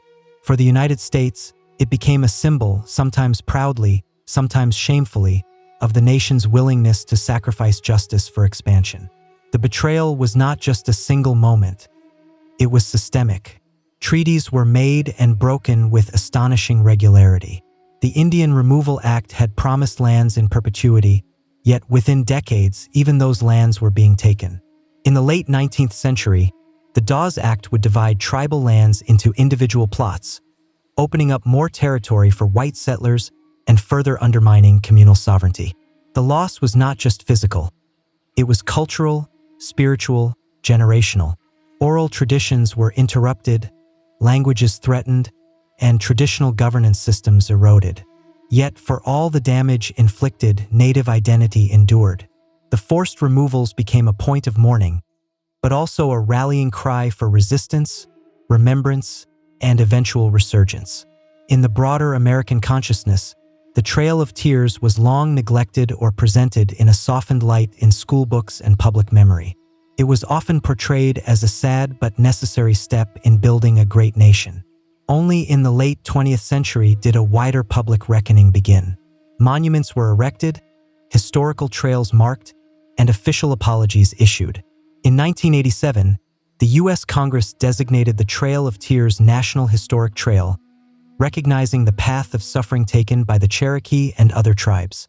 But no memorial can reverse what was lost. Generations of pain echo in the names of those who died along the trail, in the stolen futures of entire communities. The Cherokee, Choctaw, Creek, Chickasaw, and Seminole were not defeated. They were betrayed. Their survival is not a product of U.S. mercy, but of their own profound resilience. The Trail of Tears is not ancient history. Its consequences continue to shape native life today in struggles over land, sovereignty, education, and justice. The legacy of betrayal has not faded, but neither has the determination of the people who walked it. They endured more than relocation. They endured erasure, and still they remember, still they remain. Today, the Trail of Tears stands as both a historical scar and a symbol of unbreakable endurance. It is remembered not only for its brutality but for the strength of those who survived it and the descendants who carry that legacy forward. Across the United States, efforts to preserve the memory of this forced removal have grown, though the full weight of its impact is still not always fully acknowledged. In communities across Oklahoma and the Southeast, annual remembrance events, educational programs, and reenactments serve to honor those who were displaced or perished. The Trail of Tears National Historic Trail now spans thousands of miles across multiple states, with interpretive centers, memorials, and preserved paths marking the route. But while plaques and monuments can offer solemn reflection, they cannot substitute for justice or restoration. For Native communities, remembering is not passive. It's an active practice of cultural survival. Tribal nations like the Cherokee and Choctaw have developed robust programs to teach their histories, revive languages, and reconnect with traditional practices that were nearly lost during and after removal. Storytelling, song, and ceremony play vital roles in passing these experiences down, ensuring the Trail of Tears is not forgotten as mere policy. It is remembered as lived trauma and ongoing resistance. Yet reckoning also requires confronting broader American memory. For many years, textbooks minimized the events, framing removal as an unfortunate but necessary step in progress. Only more recently has the narrative shifted toward truth-telling. Schools, museums, and public institutions are increasingly challenged to tell the full story of greed disguised as law, of democracy corrupted by conquest, and of Native peoples cast aside in their own homeland. This reckoning also echoes in modern political battles over land rights, tribal sovereignty, environmental protections, and access to healthcare and education. The consequences of forced removal are still felt in systemic inequities, but so too is the strength that carried nations through the darkest miles of the 1830s. To remember the Trail of Tears is not just to look backward. It's to recognize the living presence of Native peoples in America today. It's to honor survival, demand justice, and refuse to let history be rewritten to comfort the powerful. In that sense, every act of remembrance becomes a step forward on the long trail home. In ancient Babylon, justice wasn't just decreed by kings. It was meticulously carved in stone for all to witness. Around 1754 BCE, King Hammurabi commissioned a towering stele inscribed with what would become one of the earliest and most influential legal codes in human history, the Code of Hammurabi. Standing over 7 feet tall and written in cuneiform script, the black basalt monument was intended to project both order and authority. It didn't merely govern. It issued a clear warning. The Code of Hammurabi contained 282 laws, covering everything from trade and family matters to theft and assault. However, it was not democratic. These laws reflected a rigidly hierarchical society where penalties varied dramatically depending on one's social status. For example, if a nobleman broke the bone of another nobleman, the punishment was to have his own bone broken, a clear instance of the infamous eye for an eye principle. But if the same nobleman broke the bone of a commoner or a slave, the punishment was simply a fine. Justice in this system was proportional not only to the crime but also to the rank of the individuals involved. The laws emphasized personal responsibility and state authority. Builders whose poorly constructed homes collapsed and killed the inhabitants could face the death penalty. Merchants who cheated customers might suffer mutilation. Even family disputes were strictly regulated, with precise laws governing marriage, inheritance, and parental authority. Adultery, theft, and false accusation were particularly severely punished, often by execution or public humiliation. What made the code revolutionary was not just its content but its public visibility. It stood in public spaces, engraved with an image of Hammurabi receiving divine authority from Shamash, the sun god and god of justice. This was more than just a legal document. It was propaganda, reinforcing the idea that Hammurabi ruled by divine right and that his laws were sacred and unchangeable. However brutal it may seem by modern standards, the Code of Hammurabi established the concept that law should be written, standardized, and accessible. It replaced arbitrary judgment with codified norms. In doing so, it laid the groundwork for later legal systems across the ancient world and continues to captivate historians, lawyers, and ethicists alike. In Babylon, justice was not blind. It was watchful, and it possessed a chisel. In ancient Egypt, justice was more than just a legal concept. It was a fundamental cosmic force. The Egyptians believed in Ma'at, a divine principle embodying truth, balance, and moral order. More than simply a goddess, Ma'at represented the very foundation of the universe itself. Pharaohs ruled not only with power, but with the sacred responsibility to uphold Ma'at. In doing so, they maintained harmony among gods, nature, and society. Unlike the codified laws of Babylon, Egyptian justice was more adaptable and case-specific. There was no single legal code etched in stone. Instead, judges, often high officials or priests, interpreted Ma'at in their rulings. While this allowed for decisions sensitive to context, it also meant that justice could be highly subjective and dependent on the social standing of those involved. Court proceedings were both formal and ceremonial. Cases could be tried before local officials or higher courts within the royal bureaucracy, depending on the severity. Plaintiffs and defendants presented their versions of events, and witnesses were crucial. Written records, contracts, testimonies, and petitions were meticulously maintained on papyrus, a relatively advanced system of documentation for its time. For common offenses like theft or assault, punishments could include fines, beatings, or forced labor. More serious crimes, such as tomb robbery or blasphemy, were considered offenses not only against the state but against the gods. These could lead to execution, sometimes by fire, drowning, or impalement, or even posthumous punishment, like desecration of the corpse to prevent entry into the afterlife. Perhaps the most iconic image of Egyptian justice comes from the Book of the Dead, in which the heart of the deceased is weighed against the feather of Ma'at. If the heart was heavy with wrongdoing, it was devoured by Ammit, a monstrous combination of crocodile, lion, and hippopotamus, and the soul was condemned to oblivion. If it balanced with the feather, the soul was permitted to enter the eternal paradise of the field of reeds. In Egypt, justice was inseparable from spirituality. The courtroom was not just a venue for disputes. It was a sacred space where divine order was upheld.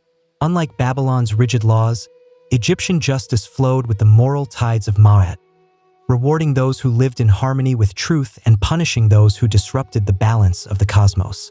In ancient Greece, particularly in Athens during the 5th and 4th centuries BCE, justice adopted a radically different form from the divine or king-centered systems of Babylon and Egypt. The Greeks began to experiment with something revolutionary, a justice system founded on citizenship, public debate, and broad participation. It wasn't perfect, far from it, but it laid the groundwork for many modern legal concepts. Athenian democracy granted every male citizen the right to participate in the courts, both as a plaintiff or defendant and as a juror. There were no professional judges or lawyers. Instead, Massive juries, sometimes numbering in the hundreds, were randomly selected from the population. These jurors were responsible not only for hearing cases but for deciding verdicts and penalties, all without appeal. Trials were brief, often concluded in a single day, and each side was allotted a set amount of time to present their case, measured by a water clock called a clepsydra. The types of cases varied widely. Theft, slander, adultery, assault, property disputes, and even impiety, disrespecting the gods, could be brought to trial. While punishments for minor offenses were often fines or exile, more severe crimes could lead to death, particularly in cases involving treason or religious sacrilege. Socrates, for example, was famously sentenced to death for allegedly corrupting the youth and disrespecting the gods. Importantly, Greek justice systems did not rely on a universally accessible written legal code. While some laws were publicly inscribed, much of the legal knowledge was held by a small, literate elite, meaning outcomes often depended more on rhetorical skill than on precedent. A clever speaker or a wealthy citizen who could hire a skilled orator to speak for them held a clear advantage. Justice was intimately linked to persuasion and performance. Athenians also employed a form of preemptive justice called ostracism, in which citizens could vote once a year to exile someone from the city for 10 years. No crime had to be proven, just a consensus that an individual had become too dangerous or powerful for the well-being of the state. Though flawed, ancient Greece introduced the idea that justice could be a collective civic responsibility, not merely the decree of a ruler or priest. It was an early and often chaotic experiment in legal equality that still resonates in today's courtrooms. In ancient India, justice was rooted in a profound and multifaceted concept called dharma, a term that defies easy translation but broadly signifies duty, righteousness, and cosmic law. Unlike the law codes of Babylon or the civic trials of Greece, Indian justice was not just about distinguishing right from wrong. It was about maintaining harmony within the universe, society, and the individual self. Dharma varied depending on one's age, caste, gender, and stage of life, making justice a deeply contextual and moral affair. The legal framework in ancient India was first formalized in texts known as the Dharma Shastras, with the most well-known being the Manusmriti, or Laws of Manu, compiled roughly between the 2nd century BCE and the 3rd century CE. These texts were not laws in the modern sense, but rather spiritual and social guidelines that profoundly shaped legal thinking for centuries. They defined everything from property rights and inheritance to marriage contracts and punishments. The caste system was central to this legal vision. Brahmins, priests, kshatriyas, warriors, vaishyas, merchants, and shudras, laborers, were each subject to different rules and penalties. For instance, a Brahmin committing a certain offense might face a fine or temporary exclusion from rituals, while a Shudra committing the same act could be sentenced to corporal punishment or worse. Justice in this system was not blind. It was hierarchical, intimately tied to one's birth. Despite this, Indian justice was not entirely unforgiving. The concept of intent mattered, as did repentance. A wrongdoer could mitigate punishment through penance or charity, and judges were encouraged to consider the moral and spiritual state of the accused. Kings often served as the highest judicial authority, advised by Brahmin scholars and ministers, blending divine law with royal decree. Trials could involve ordeals, particularly when evidence was inconclusive. These included holding red-hot iron, walking through fire, or retrieving objects from boiling oil, believed to reveal guilt or innocence based on divine will. Such methods were considered a last resort, not standard practice. Above all, justice in ancient India aimed to restore cosmic balance. It wasn't just about punishing crime. It was about correcting spiritual wrongs, rectifying social disorder, and guiding souls back toward Dharma. It was a justice system where morality, religion, and law were inextricably linked. Across the ancient world, when legal systems reached an impasse, when evidence was scarce, witnesses unreliable, or accusations unprovable, societies frequently turned to the gods for a verdict. One of the most dramatic and terrifying ways this manifested was through trial by ordeal, a practice employed in various cultures, including Babylon, India, and later medieval Europe. The underlying principle was simple yet brutal. If human justice couldn't determine guilt, divine justice would intervene through suffering. In Babylon, a common ordeal involved throwing the accused into a river. If they floated or survived, the gods had spared them, and they were declared innocent. If they drowned, guilt was confirmed, though inconveniently, the deceased could no longer be punished. This method reflected a deep belief in divine oversight, as water was considered a sacred and impartial force. In ancient India, as detailed in the Dharma Shastras, multiple forms of ordeal existed. These included walking across hot iron plowshares, retrieving coins from boiling oil, or surviving exposure to venom. The logic was not cruelty.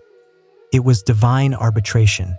Surviving unharmed or with minimal injury was interpreted as proof of innocence. The gods, it was believed, would not permit the innocent to suffer without cause. Though horrifying by modern standards, trial by ordeal wasn't always purely physical. In some cases, it involved oaths sworn in sacred spaces. Swearing on a holy object or invoking a deity's wrath was thought to bind the speaker to the truth. Lying under such conditions was believed to invite divine punishment, either immediately or in the afterlife. The psychological power of ordeal was immense. It could terrify the guilty into confession and bolster the faithful's belief in cosmic justice. But it also revealed the fragility of human legal systems, how deeply ancient peoples felt the need for something beyond human judgment. Ordeals were typically a last resort, a way to resolve cases that could not otherwise be settled. Despite their reliance on supernatural outcomes, ordeals reflected a desire for fairness. They were brutal, yes, but they were also democratic in a peculiar way. Kings and peasants alike could be subjected to them. In the absence of forensics or due process, suffering became a courtroom, and the gods were expected to serve as judge, jury, and executioner. In ancient Egypt, justice was not administered by impartial courts or elected juries. It flowed directly from the divine authority of the pharaoh. As both king and living god, the pharaoh was seen as the earthly manifestation of Ma'at, the principle of truth, balance, and cosmic order. This meant that upholding justice was not just a political duty, it was a sacred obligation. The pharaoh held ultimate legal authority. His word could overrule any judgment, command the execution of criminals, pardon the guilty, or modify laws at will. This concentration of power was justified not through human logic but through divine sanction. To disobey the pharaoh was to disrupt the harmony of the universe. But the pharaoh did not govern alone. A vast bureaucratic system extended across Egypt, from royal officials in the capital to local magistrates in provincial towns. These officials served as judges, scribes, and investigators. Their decisions were guided by royal edicts and the principles of Ma'at, rather than a formal legal code. Written laws were rare and largely case-based, passed down through precedent and scribal training. Courtrooms varied in size and importance. In local villages, disputes might be handled by a council of elders or temple priests.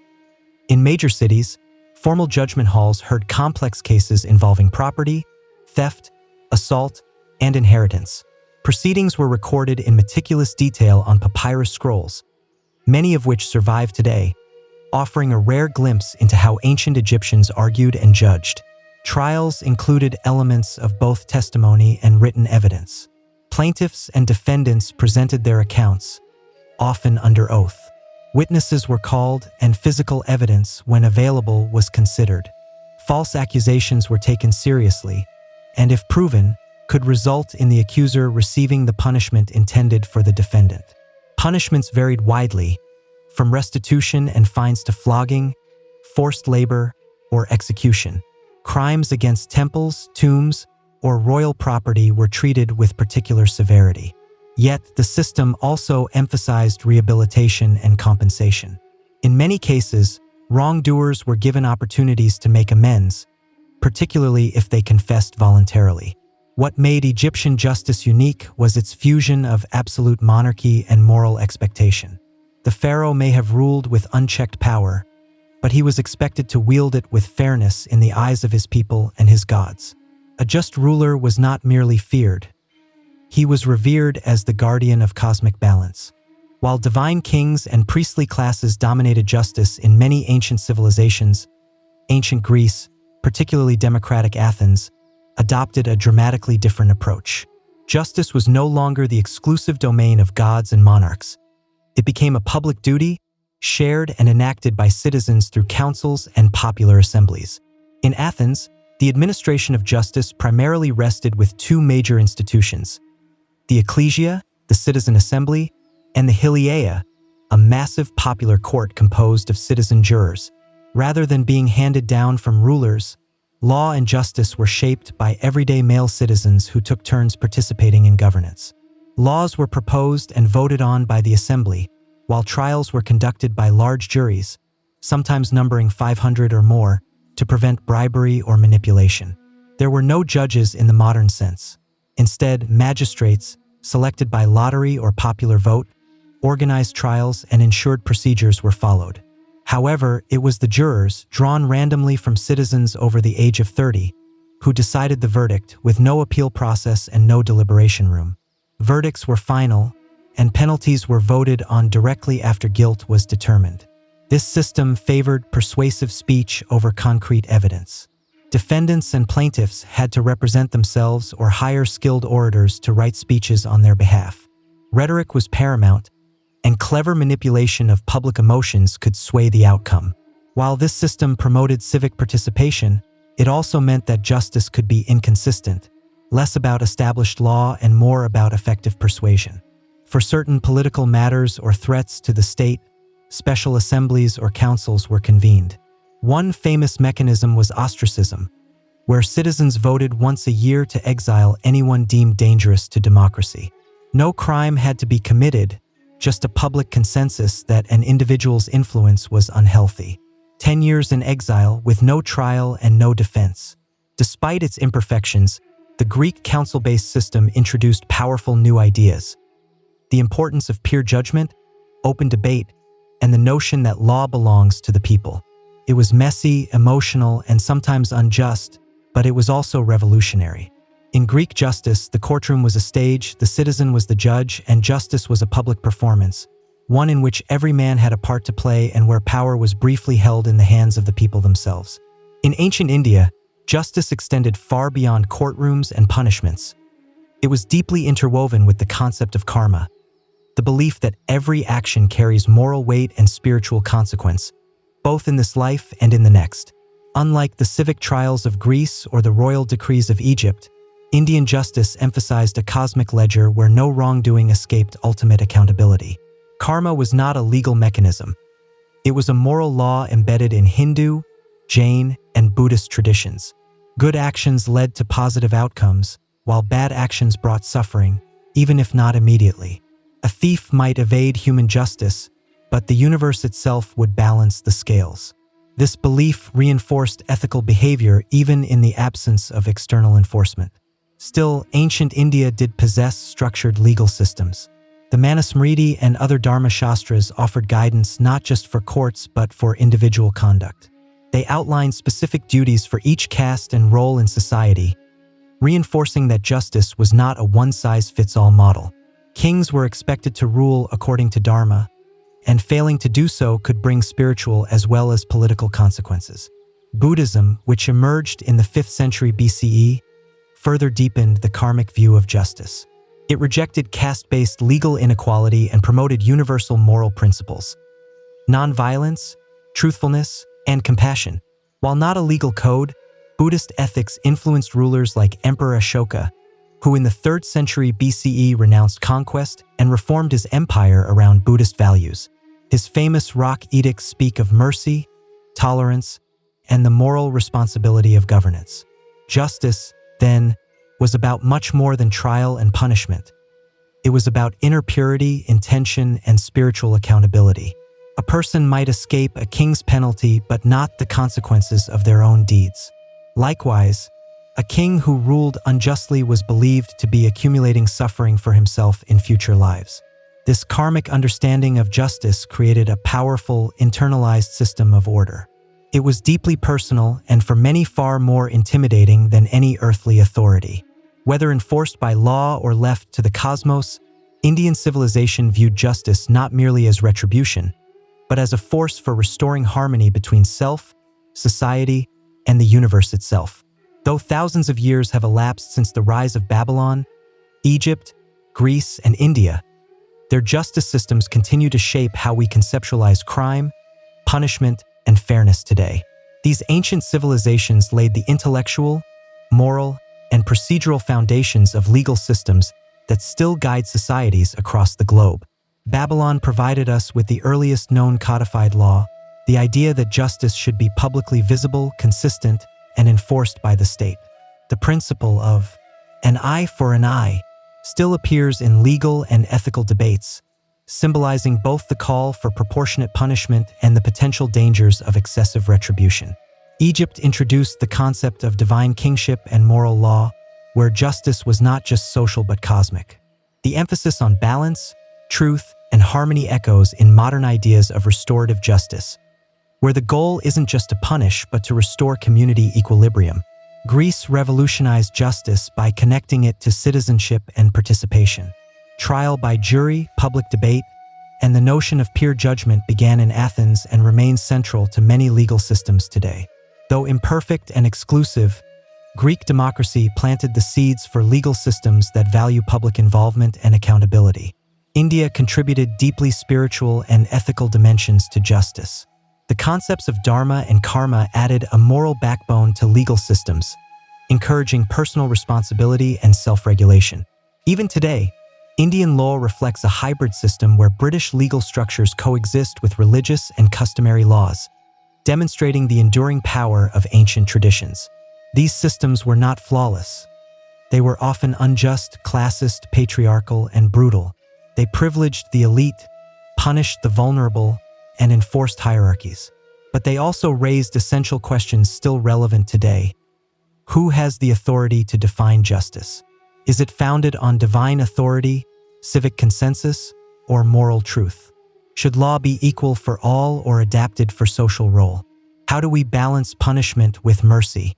Modern law may be more humane and structured, but it carries the DNA of these early systems. We still carve laws into stone figuratively, expecting them to uphold order.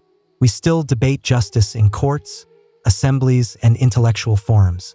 And we still grapple with the same eternal tension between power and fairness, law and morality, crime and consequence. In many ways, our pursuit of justice is both ancient and ongoing. Before Cleopatra skillfully used marriage as a tool, another queen had already demonstrated its immense power. Olympias, mother of Alexander the Great.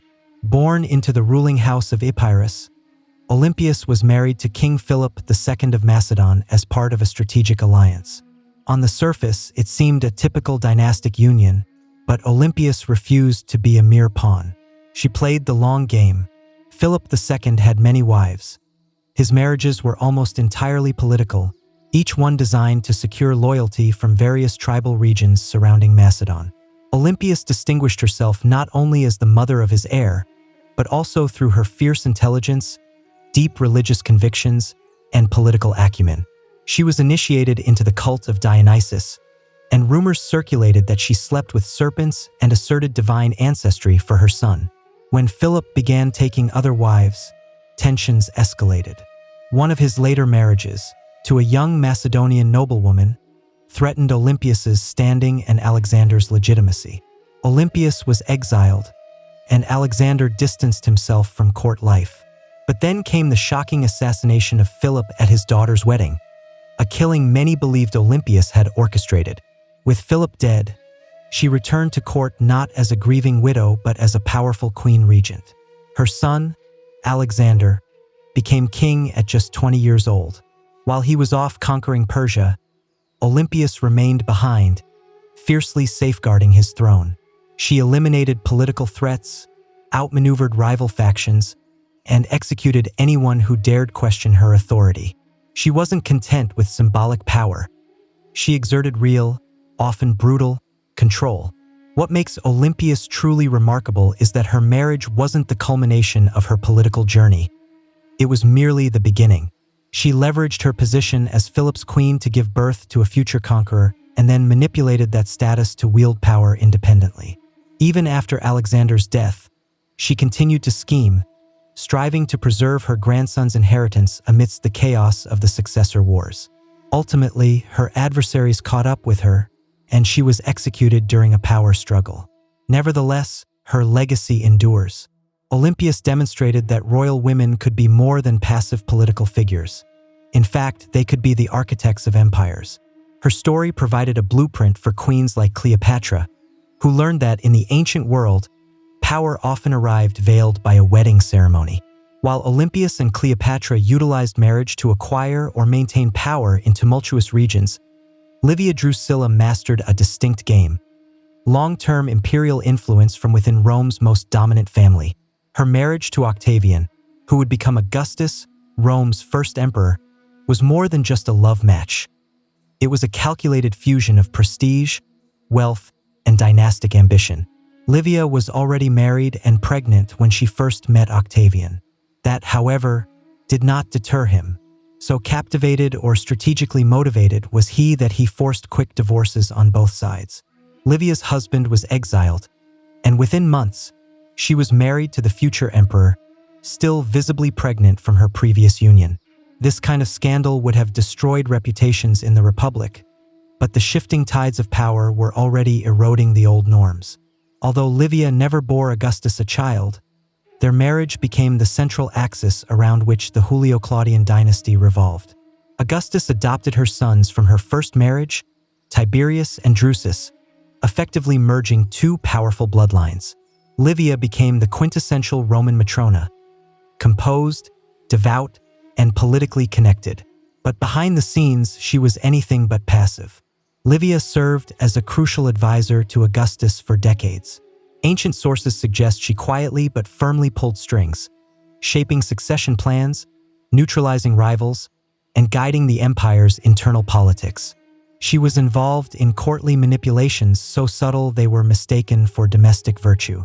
Tacitus, known for his cynicism, later accused her of poisoning rivals, including potential heirs, to ensure that her son Tiberius would eventually become emperor. Whether that is true or not is beside the point. What truly matters is that Roman historians even believed she could have done it. That alone speaks volumes about her power. When Augustus died, he left Livia not only immense wealth but also significant political authority. She was granted the title Augusta and was venerated in temples, a privilege typically reserved for deities. Her influence over her son Tiberius was strained and often troubled, but the fact remained: she had helped construct an imperial dynasty from within a marriage. Livia's story reveals how Roman women, despite lacking official political office, could wield dynastic power through the institution of marriage. In the empire, alliances were forged not solely on the battlefield, but within bedrooms, cradles, and bloodlines. Fast forward nearly 8 centuries, and we arrive at the court of Charlemagne, king of the Franks and emperor of the Carolingian Empire. Unlike Cleopatra or Livia, Charlemagne didn't use marriage to ascend to power. He was the existing power structure.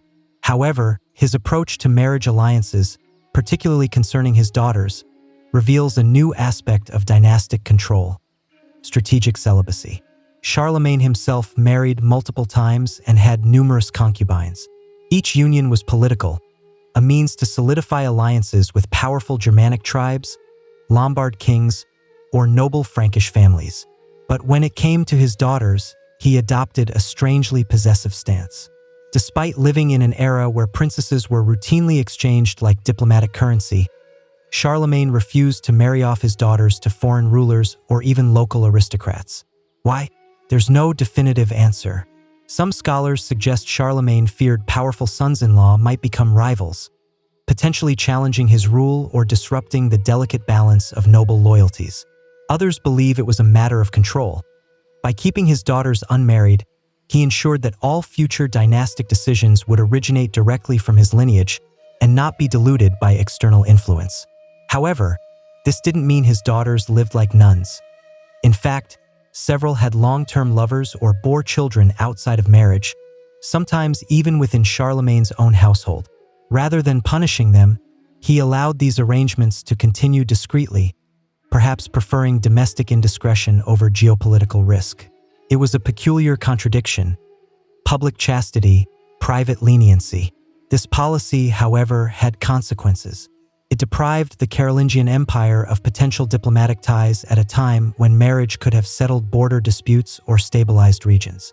More significantly, it placed his daughters in an ambiguous social position, royal by birth, but unofficial in their roles, neither queens nor true courtiers. They lived in a kind of gilded purgatory. After Charlemagne's death, his son Louis the Pious reversed the policy, marrying off female relatives to consolidate alliances. But the precedent had been established. Marriage wasn't a given for royal daughters. It was a weapon to be withheld as easily as it was wielded. Charlemagne's unique strategy demonstrated that withholding marriage could be as politically charged as arranging one. In the politics of royal alliances, even inaction spoke volumes. In the heart of Constantinople, where Roman tradition met Eastern intrigue, marriage alliances acquired yet another dimension, blending imperial theology, social mobility, and raw political theater. No figure illustrates this more vividly than Empress Theodora, the wife of Justinian I. Unlike the royal-born Olympias or the dynastically established Livia, Theodora began life far from the opulent halls of power. She was the daughter of a bear trainer and, according to some accounts, worked as an actress and courtesan, a background that would have disqualified her from marrying into nobility in almost any other empire. But Justinian recognized something extraordinary in her: intelligence, charisma, and unparalleled political shrewdness. Against immense opposition from the Byzantine aristocracy, he married her, and she became empress in 527. Theodora's ascent was not just a personal triumph. It fundamentally disrupted the established marriage system. Byzantine emperors were expected to marry noblewomen from prestigious families to secure alliances.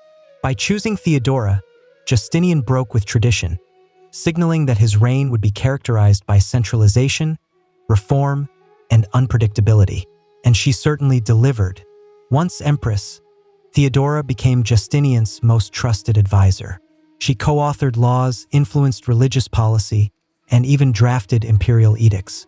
During the Nika riots, a violent uprising that threatened to overthrow the regime, it was Theodora who urged Justinian not to flee. Her legendary statement, "Purple makes a fine burial shroud," convinced him to stand firm, crush the rebellion, and save the empire. Theodora also championed women's rights, enacting laws to protect actresses, outlaw forced prostitution, and improve legal protections for women. Her reforms weren't solely moral, they were politically astute. By reshaping the legal status of lower-class women, she expanded her base of support and undermined elite monopolies. Her marriage to Justinian wasn't a traditional alliance between noble houses. It was a partnership founded on shared ideals and ambition, yet it created ripple effects across the empire. Aristocrats were outraged, but commoners found hope. Foreign courts observed the couple's strength, and their united front made Byzantium appear more stable and formidable.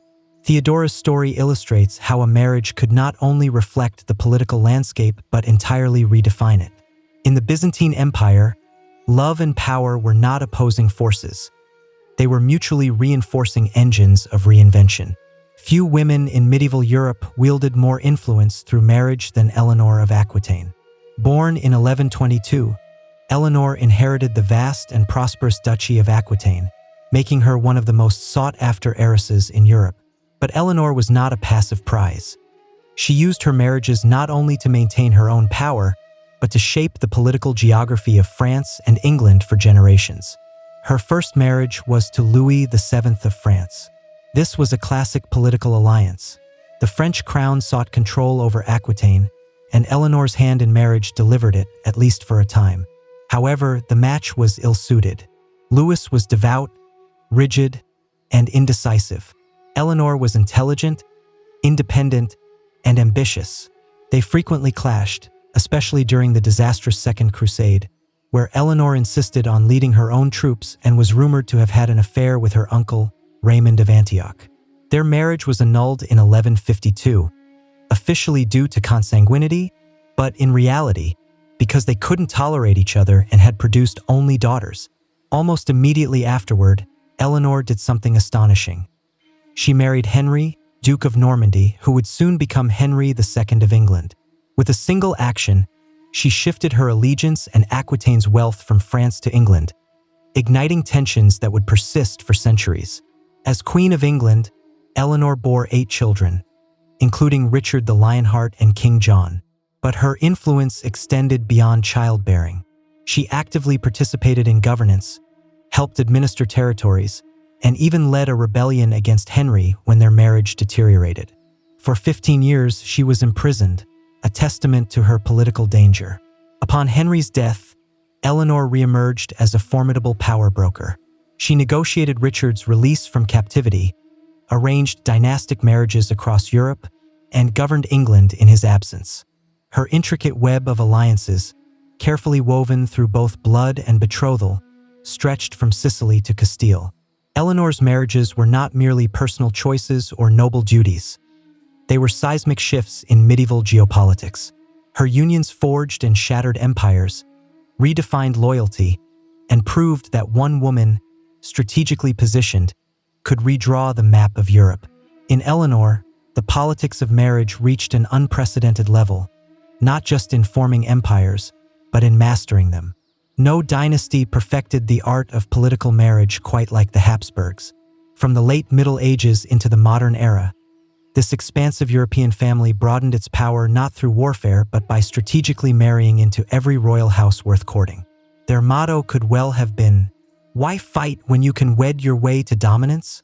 At the core of this strategy was Maximilian I, Holy Roman Emperor in the late 15th century.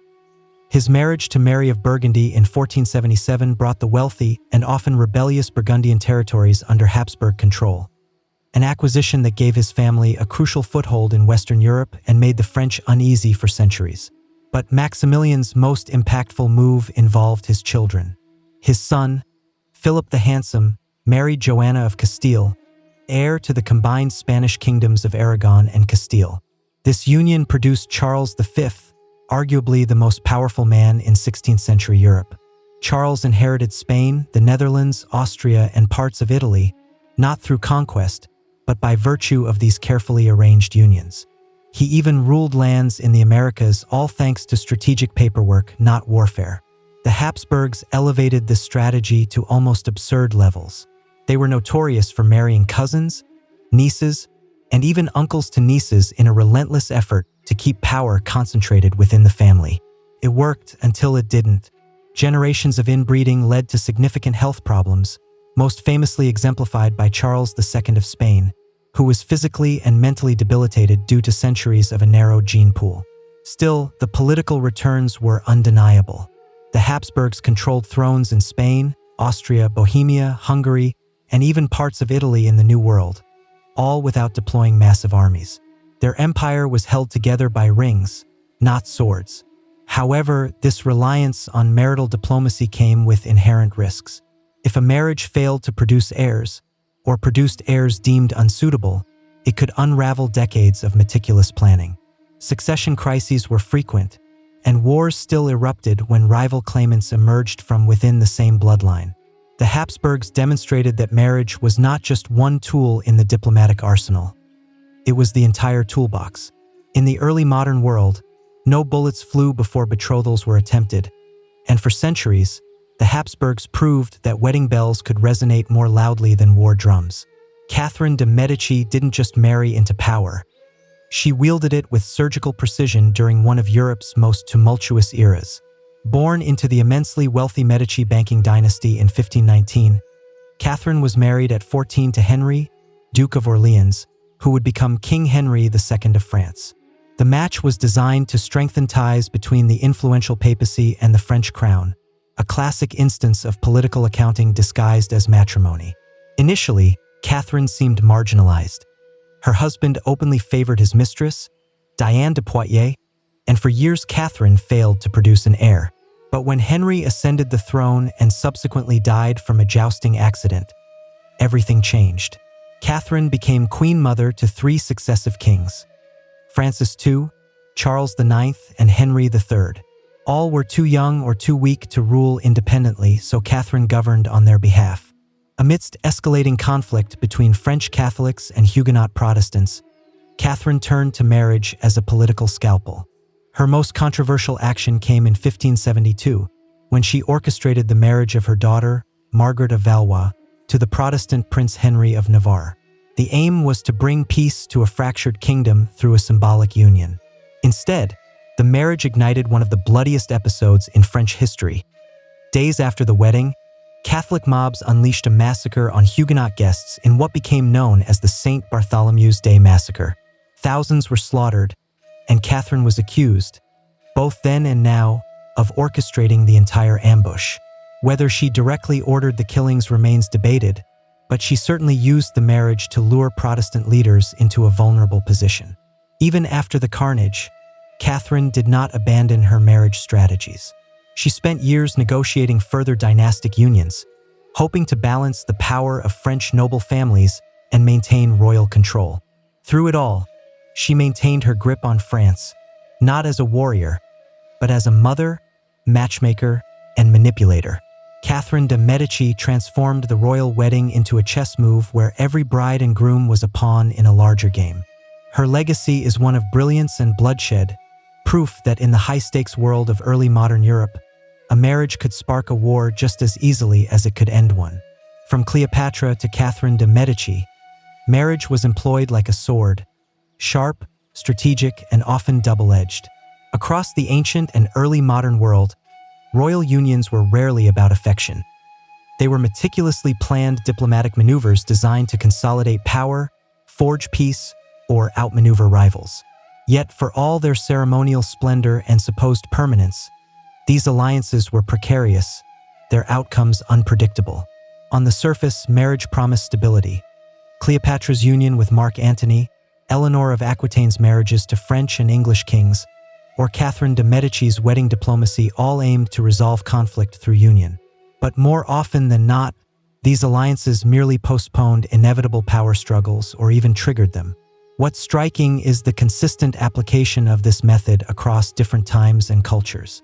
Whether it was the Macedonians using marriage to bind the fractured Greek world, the Romans fusing noble houses for succession security, or the Habsburgs acquiring territory through vows, the underlying logic remained the same. Control the family and you control the future.